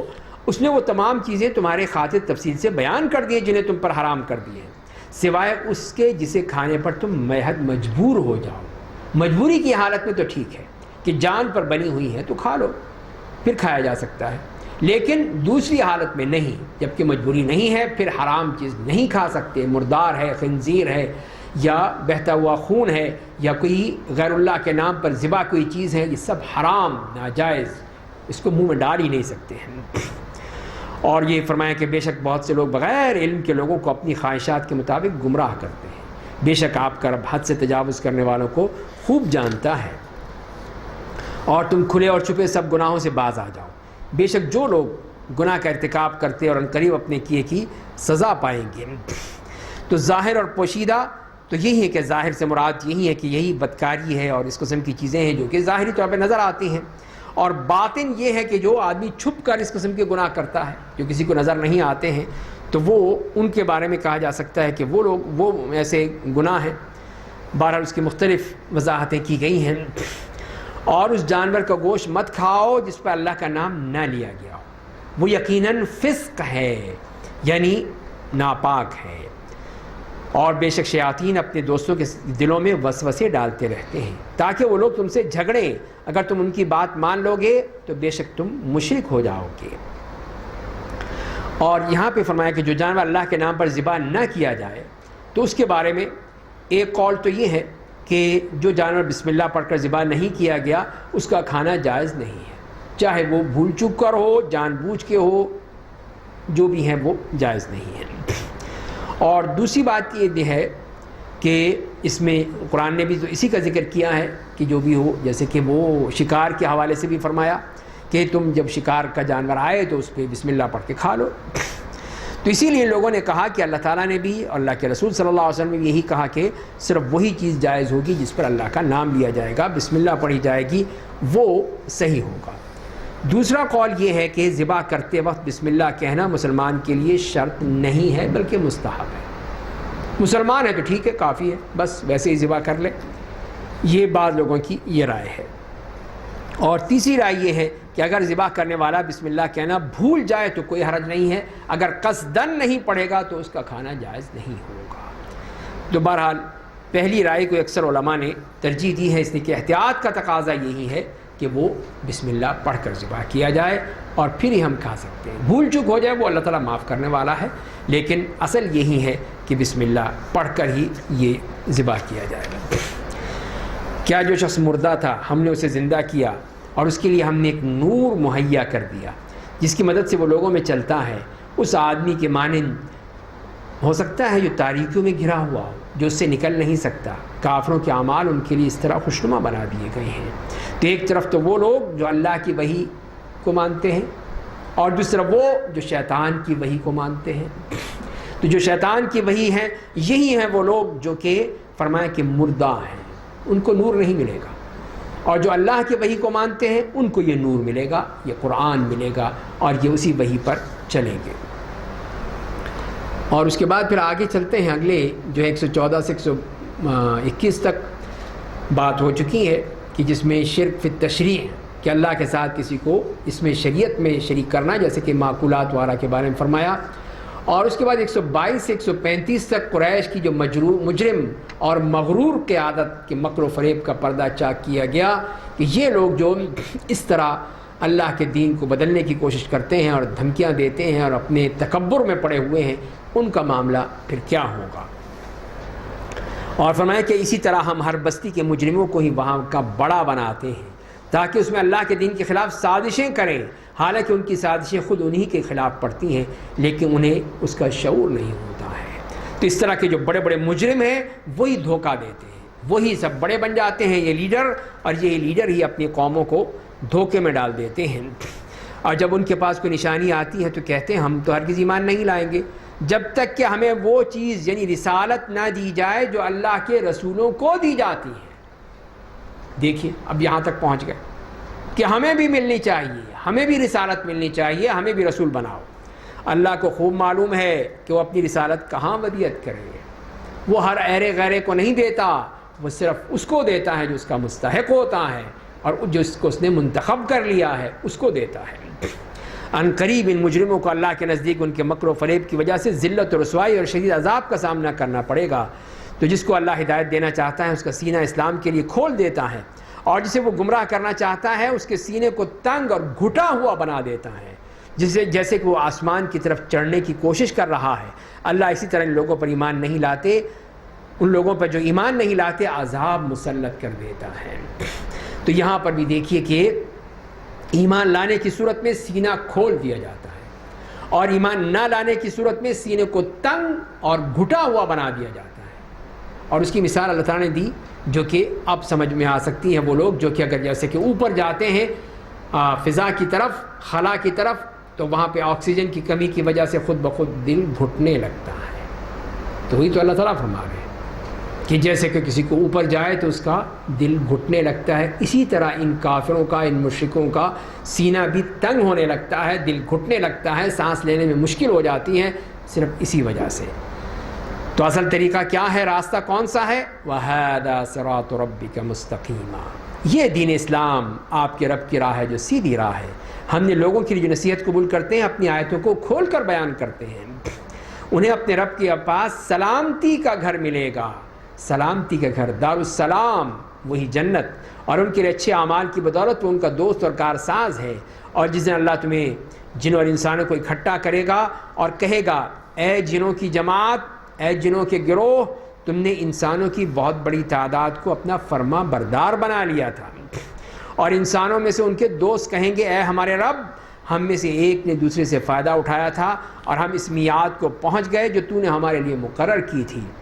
اللہ کہے گا تمہارا ٹھکانہ آگ ہے جس میں ہمیشہ کے لیے رہو گے، مگر اللہ جو چاہے گا اسے ہونا ہے، یعنی جسے چاہے گا اپنی مرضی سے جہنم سے نکال دے۔ بے شک آپ کا رب بڑی حکمتوں والا، بڑے علم والا ہے۔ تو یہ ان جنوں کو جو کہا جائے گا وہاں پر کہ سب جن و انس جب جہنم میں ہوں گے، ان کا معاملہ کہ آپ نے ان کو بتایا جا رہا ہے کہ انہوں نے کیا کچھ نہیں کیا، ان جنوں نے کتنے ہی انسانوں کو تابع کر کے ان کو برباد کیا، اور ہم بعض ظالموں کو بعض دوسروں پر ان کی شامت اعمال کی وجہ سے مسلط کر دیتے ہیں۔ اے جنوں اور انسانوں کے گروہ، کیا تمہارے پاس تمہیں میں سے انبیاء اور رسول نہیں آئے تھے جو تمہیں میری آیتیں پڑھ کر سناتے تھے، آج کے دن سے تمہیں ڈراتے تھے، کہیں گے کہ ہم اپنے گناہوں کا اعتراف کرتے ہیں۔ انہیں دنیا کی زندگی نے دھوکے میں ڈال رکھا تھا اور اپنے بارے میں گواہی دیں گے کہ بے شک وہ کافر تھے۔ تو یہ صاف فرما دیا گیا ان جنوں اور انسانوں کو کہ دیکھ لو کہ ہم نے تو تمہارے لیے انبیاء بھیجے، رسول بھیجے تمہاری ہدایت کے لیے، تمہیں اس دن سے ڈرانے کے لیے۔ تو صاف کہیں گے ہاں واقعی شہدنا علی انفسنا، ہمیں تو ہماری دنیا نے ہمیں برباد کر دیا، ہم اسی میں پڑے رہے، اسی میں مگن رہے۔ تو یہ رسولوں کا بھیجنا اس لیے ہے کہ آپ کا رب بستیوں کو ظلم سے ہلاک نہیں کرنا چاہتا جبکہ ان کے رہنے والے بے خبر ہوں۔ ہر آدمی کے لیے اس کے اعمال کے مطابق اللہ کے نزدیک اچھے یا برے درجات ہیں، اور اگر آپ کا رب لوگوں کے اعمال سے غافل نہیں ہے اور آپ کا رب غنی ہے، رحمت والا ہے، اگر وہ چاہے گا تو تمہیں دنیا سے لے جائے گا اور تمہیں بعد جسے چاہے گا تمہاری جگہ لے آئے گا۔ یہ اللہ کی بے نیازی ہے کہ اس کے لیے کوئی چیز جو ہے وہ ناگزیر نہیں ہے کہ یہ قوم ہی بس رہے گی، نہیں اور دوسری قوم نہیں آئے گی، نہیں، وہ کسی کو بھی بالکل نیست و نابود کر دے گا اور اس کی جگہ دوسری قوم لا سکتا ہے، جیسے یہاں فرمایا گیا جیسے کہ اس نے تمہارے دوسری قوم کی اولاد سے پیدا کیا تھا، جیسے تم آ گئے اس طرح دوسروں کو بھی اس کی جگہ کیا جا سکتا ہے۔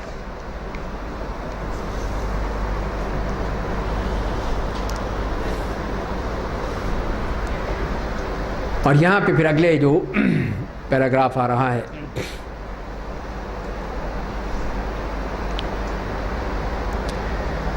136 سے 165، یہ پچھلا ہے۔ تو یہ شرک فی التشریع اور پھر مشرکوں کے جو وہ حرکتیں ہیں ان کا یہاں پہ تذکرہ کیا گیا کہ مویشیوں کے حوالے سے ان کی جو تمام یہ غلط باتیں تھیں اس کو تمام واضح کر دیا گیا ہے۔ فرمایا کہ بے شک جس قیامت کا تم سے وعدہ کیا گیا وہ آ کر رہے گی اور تم ہمیں عاجز نہیں کر سکتے۔ آپ کہیے کہ اے میری قوم، تم اپنے طریقے پر عمل کیے جاؤ، میں اپنے طریقے پر کاربند ہوں۔ تم لوگ عنقریب جان لوگے کہ آخرت میں کس کا انجام اچھا ہوگا، بے شک ظالم لوگ فلاح نہیں پائیں گے۔ اور اللہ نے جو کھیتی اور چوپائے پیدا کیے ہیں ان کا ایک حصہ مشرکوں نے اللہ کے لیے مقرر کر دیا۔ یہ ہے ان کے قانون کہ ایک حصہ تو انہوں نے کہا کہ یہ مشرکوں کے لیے، اللہ کے لیے ہے، اور اپنے زعم باطل کے مطابق کہا کہ یہ اللہ کے لیے ہے اور یہ ہمارے معبودوں کے لیے ہے۔ تقسیم کر دیا کہ اتنا حصہ اللہ کے لیے اور اتنا معبودوں کے لیے۔ اور پھر دیکھیے کیا کہتے ہیں، اور یہ جو ہمارے معبودوں کے لیے، تو جو حصہ ان کا معبودوں کا ہوتا ہے وہ اللہ کو نہیں پہنچتا، اور جو اللہ کا حصہ ہوتا ہے وہ ان کے معبودوں کو پہنچ جاتا ہے۔ یہ عجیب تماشا ہے کہ اللہ کا حصہ ہے یہ بھی ادھر لگا دو، کوئی بات نہیں، اللہ کو کیا ضرورت۔ یہ نہیں کرتے کہ جو معبودوں کا حصہ ہے وہ بھی ادھر ڈال دیں، نہیں، الٹا کرتے ہیں کہ معبود اللہ کو تو کوئی ضرورت ہی نہیں ہے، اب یہ سارے ان معبودوں کو ہی دے دو۔ فرمایا کہ ساء ما یحکمون، ان کا فیصلہ کتنا برا ہے، کتنے غلط فیصلے کرتے ہیں۔ اور اسی طرح بہت سے مشرکوں کی نگاہوں میں ان کے معبودوں نے ان کی اولاد کے قتل کو اچھا بنا دیا ہے، اور تاکہ انہیں ہلاک کریں، ان کے دین میں مشرکانہ عمل داخل کریں، اور اگر اللہ چاہتا تو وہ لوگ ایسا نہ کرتے، پس آپ ان کے حال پہ ان کو چھوڑ دیجئے، ان کی افتراء پردازیوں کو بھی۔ تو یہاں جو اس بات کی طرف اشارہ فرمایا کہ انہوں نے اولاد کو قتل کر دیتے، اولاد کو ان مشرکوں اپنی بتوں کے لیے ذبح کر دیتے تھے، اپنی اولادوں کو بھی۔ یہ سب شیطانی چکر کہ یہ انہوں نے کر رکھا ہے۔ اور پھر ایک اور چیز اگلی آیت میں جو فرما دی گئی اسی مویشیوں کے بارے میں، اور کہتے کہ یہ چوپائے اور کھیتیاں بتوں کے لیے مخصوص ہیں، یہ سارے چوپائے اور یہ کھیت سب ان کے لیے۔ وہ اپنے زعم باطل کے مطابق کہتے ہیں کہ انہیں وہی کھائے گا جسے ہم چاہیں گے، ہماری مرضی، خود اپنی وہ پاورز۔ اور کچھ جانوروں کے بارے میں کہتے ہیں کہ ان پر سواری یا بار بربادی حرام قرار دے دی گئی، جسے کہ پہلے ہم نے پڑھا بحیرہ، صائبہ، وسیلہ، حام، ان کے بارے میں کہ کسی کے 10 بچے ہو گئے، کسی کے اتنے بچے ہو گئے، چلو جی بڑے اب یہ مقدس ہو گئے، چھوڑ دو ان کو، بڑے جی بابا جی بن گئے اب یہ، اب ان کو کوئی نہ چھیڑے، کوئی نہ ان پہ سواری کرے، بڑے ہی وہ مقدس ہیں۔ اور کچھ جانور ایسے ہیں جنہیں ذبح کرتے ہوئے اللہ کا نام نہیں لیتے، نہیں یہ تو بتوں کے لیے، اسے اللہ کا نام کیوں لیں ہم؟ اور یہ سب اللہ کے بارے میں افترا پردازی ہے، ان قریب اللہ انہیں ان تمام افترا پردازیوں کی سزا دے گا۔ اور کہتے ہیں ان بتوں کے لیے وقف کردہ چوپایوں کے پیٹ میں جو بچہ ہے وہ صرف ہمارے مردوں کے لیے ہے، ہماری بیویاں اس پر نہیں کھا سکتی۔ یہ بھی الگ سی بات کہ صرف مردوں کے لیے ہوگا، اگر وہ بچہ مرا ہوا نکلا یا اس کو ذبح کیا تو صرف ہمارے مردوں کے لیے، ہماری بیویوں کو اس پر کھانا حرام۔ اگر وہ بچہ مردہ ہوگا تو اس میں سبھی شریک ہوں گے، زندہ ہو تو یہ، مردہ ہو تو یہ۔ اللہ ان قریب انہیں ان کے اس کہنے کی سزا دے گا، بے شک بڑی حکمتوں والا، خوب جاننے والا ہے۔ جن لوگوں نے اپنی اولاد کو بے وقوفی سے بغیر جانے سمجھے قتل کر دیا انہوں نے نقصان اٹھایا، اور ان لوگوں نے بھی خسارہ اٹھایا جنہوں نے اللہ کی دی ہوئی روزی کو اللہ پر افتراء پردازی کرتے ہوئے اپنے اوپر حرام بنا لیا۔ یقیناً وہ لوگ گمراہ ہو گئے اور وہ راہ راست پر چلنے والے نہیں ہیں۔ تو یہ ان کی تمام تفصیلیں، ان کی یہ قانون سازی کہ کس طرح وہ جھوٹ بول بول کر، کس طرح وہ غلط انداز سے اور اپنی مرضی سے اپنے جو بھی دل میں آیا اس کے مطابق انہیں تقسیم کر دیا، تو یہ کسی طرح صحیح نہیں ہو سکتا۔ اسی لیے فرمایا کہ قد ضلوا، وہ تو گمراہ ہو گئے، اس لیے کہ صحیح راستہ ہی نہیں تھا۔ اور یہاں پہ پھر اللہ تعالیٰ کی تخلیقات کا تذکرہ فرمایا، اور وہی ہے جس نے چھپروں پر چڑھائے ہوئے اور بے چڑھائے ہوئے باغات پیدا کیے ہیں، کھجوروں کے درخت اور کھیتیاں پیدا کی ہیں جن کے دانے اور پھل مختلف قسم کے ہوتے ہیں، اور زیتون اور انار پیدا کیے جن میں سے بعض ایک دوسرے کے مشابہ ہوتے ہیں اور بعض مشابہ نہیں ہوتے۔ جب ان کے پھل تیار ہو جائیں تو کھاؤ، اور اسے کاٹنے کے دن اس کی زکوٰۃ دو، اور فضول خرچی مت کرو، بے شک وہ فضول خرچی کرنے والوں کو پسند نہیں کرتا۔ تو یہاں پہ اللہ تعالیٰ کی طرف سے جو پیدا کی ہوئی یہ تمام نباتات، باغات، کھجور، اور وہ فرمایا کہ جس میں مشابہ بھی ہوتے ہیں اور بعض مشابہ نہیں ہوتے، پھر جب ان کا پھل تیار ہو جائے، فصل آ جائے تو پھر اس کا حق ادا کرو، تو وہی زکوٰۃ ادا کرنی، اس کا عشر یا نصف العشر وہ ادا کیا جائے گا، وہ اللہ کی راہ میں دیا جائے گا۔ اور ساتھ ساتھ یہ بھی کہہ دے کہ وَلَا تُسْرِفُوا، اور لیکن اسراف مت کرنا، فضول خرچی مت کرنا۔ تو یہ اس سے منع فرما دیا ہے، اس لیے کہ یہ اللہ کا حق دینے کے دو، اور لیکن جو حق ہے وہ ادا کرو، اور دوسری طرف بیکار چیز میں مت کرو، اس کو خرچ کرنے کے بجائے، فضول خرچ کرنے کے بجائے اچھا اللہ کی راہ میں دے دو۔ تو اسی لیے ساتھ فرما دیا کہ اسراف و فضول خرچی یہ کسی طور پہ بھی جائز نہیں ہے، اللہ تعالیٰ ان کو پسند نہیں کرتا، انہ لا یحب المسرفین، کہ جو اس طرح کے فضول خرچی کرتے ہیں اور طرح طرح سے پیسے خرچ کرتے ہیں، ہزاروں لاکھوں کروڑ روپے خرچ کر دیتے ہیں، ان کو احساس بھی نہیں ہوتا کہ وہ کیا کر رہے ہیں۔ وَمِنَ الْأَنْعَامِ حَمُولَةً وَفَرْشًا، اور چوپایوں میں سے بعض بوجھ اٹھانے والے پیدا کیے ہیں، بعض زمین سے لگے ہوئے یعنی چھوٹے قد کے ہیں۔ اللہ نے تمہیں جو روزی دی ہے اس میں سے کھاؤ، اور دیکھو شیطان کے نقش قدم پر مت چلو، بے شک وہ تمہارا کھلا ہوا دشمن ہے۔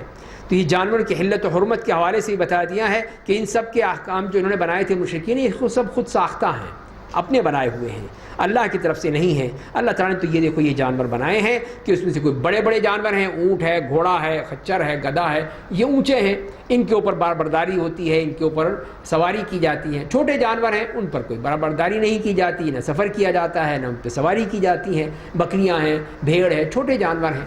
تو یہ اسی طرح اللہ تعالیٰ کی وہ ہیں۔ تو دیکھو شیطان کے نقش قدم پر مت چلو، جیسے مشرکین نے کیا تھا، تو شیطان نے ان کو برگلایا، بہکایا، اور ان پر طرح طرح کی باتیں ان کی شریعت میں آ گئیں۔ فرمایا کہ 8 قسم کے جانور کھاؤ، بھیڑ کی قسم کے نر اور مادہ 2، بکری کی قسم سے نر اور مادہ 2۔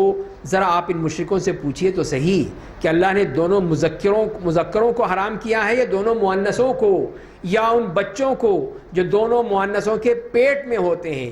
اگر سچے ہو تو بتاؤ مجھے، پھر اس کا خبر دو مجھے۔ اور اونٹ کی قسم سے نر اور مادہ 2، اور گائے کی قسم سے نر اور مادہ 2۔ ذرا آپ ان سے پوچھئے تو صحیح کہ اللہ نے دونوں مذکروں کو حرام کیا ہے دونوں مؤنثوں کو، یا ان بچوں کو جو دونوں مؤنثوں کے پیٹ میں ہوتے ہیں؟ کیا جب اللہ نے تمہیں کچھ جانوروں کو حلال کرنے یا حرام کرنے کا اختیار دیا تھا تو تم لوگ اس وقت موجود تھے؟ کوئی اتھارٹی لیٹر ہے تمہارے پاس اللہ کی طرف سے کہ ہم جو مرضی کر لیں، جس کو حلال کر دیں، جس کو حرام کر دیں؟ بس اس سے بڑھ کر ظالم کون ہوگا جو اللہ کے بارے میں جھوٹ بولتا ہے تاکہ لوگوں کو بغیر جانے سمجھے گمراہ کر دے۔ بے شک اللہ ظالم لوگوں کو ہدایت نہیں دیتا۔ تو اس طرح اللہ تعالیٰ نے بتا دیا کہ یہ 8 قسم کے چوپائے ہیں، 4 وہ 2 مذکر و مؤنث بھیڑ، 2 مذکر و مؤنث بکری، 2 اونٹ مذکر اور مؤنث، اور 2 گائے اور بیل، یہ ہیں 8 ان کی مجموعی تعداد ہے۔ فرمایا کہ یہ کھاؤ تم بس، اور اس کا طریقہ بتا دیا جیسے کہ ہم پہلے پڑھ چکے ہیں۔ آپ کہہ دیجئے جو کتاب مجھ پر بذریعہ وحی دی گئی ہے اس میں سے کسی کھانے والے کے لیے کوئی چیز حرام نہیں پاتا سوائے اس کے جو کوئی مردار جانور ہو یا بہنے والا خون ہو یا خنزیر کا گوشت ہو، کیونکہ وہ ناپاک ہے، یا ایسا جانور جو غیر اللہ کے نام پر چھوڑا کیا ہو۔ ہاں جو شخص بے حد مجبوری کی حالت میں کوئی حرام چیز استعمال کر لے گا، نہ نافرمان ہوگا اور نہ ہی حد سے تجاوز کرنے والا ہوگا، تو بے شک آپ کا رب بڑا معاف کرنے والا اور بڑا رحم کرنے والا ہے۔ تو یہ بتا دیا گیا کہ یہ ہے حرام، بس وہ جو تم نے بنا رکھی ہے لمبی لسٹ کی، حرام یہ حلال، یہ فلاں کھائے گا فلاں نہیں کھائے گا، یہ سب تمہاری باتیں سب جھوٹ ہیں، اللہ کی شریعت نہیں ہے۔ اللہ کی شریعت تو یہ ہے جو یہاں پہ بتائی گئی ہے۔ اسی طرح کو جو فرمایا کہ ان کی تمام چیزیں جو ہیں وہ تمہارے کسی کام میں آنے والی نہیں ہیں۔ وَعَلَى الَّذِينَ هَادُوا حَرَّمْنَا كُلَّ ذِي ظُفُرٍ، اور ہم نے یہودیوں پر ہر ناخن والا جانور حرام کر دیا تھا۔ ہم نے ان پر گائے اور بکری کی چربی حرام کر دی تھی، سوائے اس چربی کے جو ان کی پیٹھ یا آنتوں میں لگی ہوئی ہوتی ہے یا جو ہڈی کے ساتھ چپکی ہوئی ہوتی ہے۔ ہم نے یہ سزا انہیں ان کی سرکشی کی وجہ سے دی تھی، اور یہ ہم یقیناً سچے ہیں۔ تو یہ ان کی طرف بتایا کہ یہ یہودیوں پر جو چیز حرام کی گئی تھی، یعنی ہر وہ جانور جس کی انگلیاں پھٹی ہوئی نہ ہوں، وہ اس میں سارے جو کھر اور پنجے والے تمام جانور آ گئے، اور یہ سب گوشت یہود پر حرام ہو گیا۔ تو ان کے لیے جانوروں کا گوشت وہ حلال تھا جن کی انگلیاں پھٹی ہوئی ہوں، وہ صرف حلال تھا، باقی سب حرام۔ تو اللہ تعالیٰ نے بتا دیا کہ یہ سب ان کی سرکشی کی وجہ سے ہوا تھا، ویسے نہیں اللہ نے حرام کر دیا، صرف ان کی سرکشی ہے، نافرمانی ہے، ضد ہے، ہٹ دھرمی ہے، اس کی بنا پہ ہوا تھا۔ بس اگر وہ لوگ آپ کو جھٹلائیں تو کہہ دیجئے کہ تمہارا رب بڑا ہی وسیع رحمت والا ہے اور اس کا عذاب مجرموں سے نہیں ٹالا جائے گا۔ جن لوگوں نے شرک کیا وہ عنقریب کہیں گے اگر اللہ چاہتا تو ہم شرک نہ کرتے، نہ ہمارے باپ دادا کرتے، یہ تو، اور نہ ہم کسی چیز کو اپنی طرف سے حرام قرار دیتے۔ اسی طرح جو لوگ ان سے پہلے گزرے انہوں نے بھی رسولوں کو جھٹلایا، یہاں تک کہ ہمارا عذاب انہیں چکھنا پڑا۔ آپ پوچھیے کیا تمہارے پاس کوئی دلیل ہے کہ اللہ تمہارے اعمال سے راضی ہے؟ تو اسے ہمارے سامنے ظاہر کرو۔ تم لوگ صرف ظن و گمان کے پیچھے لگے ہو اور تم لوگ صرف جھوٹ بولتے ہو۔ آپ کہیے کہ حجت تامہ صرف اللہ کے پاس ہے، بس اگر وہ چاہتا تم سب کو راہ راست پر لا کھڑا کر دیتا۔ آپ کہیے کہ تم لوگ اپنے ان گناہوں کو لاؤ جو اپنے گواہوں کو لاؤ جو گواہی دیں کہ بے شک اللہ نے وہ جانور حرام کر دیے تھے۔ بس اگر وہ لوگ گواہی دیں تو آپ ان کے ساتھ گواہی مت دیجیے، اور آپ ان لوگوں کی خواہشات کی اتباع مت کیجیے جو ہماری آیتوں کو جھٹلاتے ہیں اور جو آخرت پر ایمان نہیں رکھتے اور غیر اللہ کو اپنے رب کے برابر مانتے ہیں۔ یہ ان سب کی جو مشرکین ہیں ان کا نفی کی گئی ہے۔ اور اس کے بعد پھر یہ وصیتیں ہیں، الوصایا العشر، 10 وصیتیں ہیں اللہ تعالیٰ نے بیان کی ہیں۔ آپ کہیے آؤ میں پڑھ کر سناؤں وہ چیزیں جو تمہارے رب نے تم پر حرام کر دی ہیں۔ وہ 10 چیزیں یہاں پر بیان کر دی گئی ہیں۔ فرمایا کہ وہ ہے یہ ہیں، کسی چیز کو اللہ کا شریک مت بناؤ، والدین کے ساتھ اچھا سلوک کرو، محتاجی کے خوف سے اپنی اولاد کو قتل مت کرو۔ ہم تمہیں اور ان سب کو روزی دیتے ہیں، پھر کیوں مار دیتے ہو؟ وہ اس وقت مار دیتے تھے پیدا ہونے کے بعد، اور آج کی جاہلیت میں یہ ہے کہ پیدا ہونے ہی نہ دو، پیدا ہونے سے پہلے ہی مار دو۔ یہ بھی وہی جاہلیت ہے جو ان کی تھی۔ اور برائیوں کے قریب مت جاؤ جو ظاہر ہوں یا پوشیدہ ہوں، اس جان کو قتل مت کرو جسے اللہ نے حرام کر دیا ہے، مگر یہ کہ کسی شرعی حق کی وجہ سے کسی کو قتل کرنا پڑے۔ اللہ نے تمہیں ان باتوں کا حکم دیا جو تاکہ تم عقل سے کام لو۔ اور یتیم کے مال کے قریب مت جاؤ مگر ایسے طریقے سے جو اس کے حق میں بہتر ہو، یہاں تک کہ وہ جو جوان ہو جائے، اور ناپ اور تول انصاف کے ساتھ پورا کرو۔ ہم کسی پر اس کی طاقت بھری ذمہ داری عائد کرتے ہیں، اور جب بھی کوئی بات کہو تو انصاف کے ساتھ کہو، چاہے اس کی زد میں کسی رشتہ دار ہی پر کیوں نہ پڑے۔ اللہ سے کیے ہوئے عہد پیمان کو پورا کرو۔ اللہ نے تمہیں ان باتوں کا حکم دیا ہے تاکہ تم نصیحت حاصل کرو۔ اور پھر اگلی آیت میں یہ فرمایا، اور بے شک یہی میری سیدھی راہ ہے، یہ ہے صراطی مستقیمہ۔ یہ میں نے جو تمام اجازت بتا دی ہیں اس کے مطابق کرو گے تو یہی سیدھی راہ ہے، بس تم لوگ اسی کی پیروی کرو اور دوسرے طریقوں پر مت چلو جو تمہیں اس کی سیدھی راہ سے الگ کر دے۔ اللہ نے تمہیں ان باتوں کا حکم دیا ہے تاکہ تم تقوی کی راہ اختیار کرو۔ صرف یہ 10 باتیں پھر ایک دفعہ ہم دیکھ لیتے ہیں۔ پہلی بات یہ ہے کہ اللہ کے ساتھ کسی کو شریک ٹھہرانا، نمبر 2 والدین کی نافرمانی کرنا، نمبر 3 اولاد کو قتل کرنا، نمبر 4 فحش گناہوں کا ارتکاب کرنا، نمبر 5 کسی بے گناہ کا قتل کرنا، نمبر 6 اور اس اگلی آیت میں جو آئے ہیں یتیم کے مال میں ناجائز تصرف کرنا، ناپ تول میں کمی کرنا، اور قول و حکم میں زیادتی یا نقصان، اور پھر 10واں عہد و پیمان کو توڑ دینا۔ تو یہ 10 وصیتیں اللہ تعالیٰ ان آیات میں فرما رہے ہیں، اور یہی بتا رہے ہیں کہ یہ ہے وہ اسلام، یہ ہے دین اسلام۔ وَأَنَّ هَذَا صِرَاطِي مُسْتَقِيمًا فَاتَّبِعُوهُ وَلَا تَتَّبِعُوا السُّبُلَ فَتَفَرَّقَ بِكُمْ۔ اسی لیے بتا دیا گیا ہے کہ اس کے مطابق چلو گے تبھی تم سیدھی راہ پہ رہو گے۔ اور پھر اگلی 155 سے 165 کی جو آیات ہیں یہ آخری آیات ہیں اسی صورت کی، انشاءاللہ ہم کل پڑھیں گے۔ اللہ تعالی ہمیں سمجھنے اور عمل کرنے کی توفیق عطا فرمائے۔ وآخر دعوانا الحمدللہ۔ Da da da da da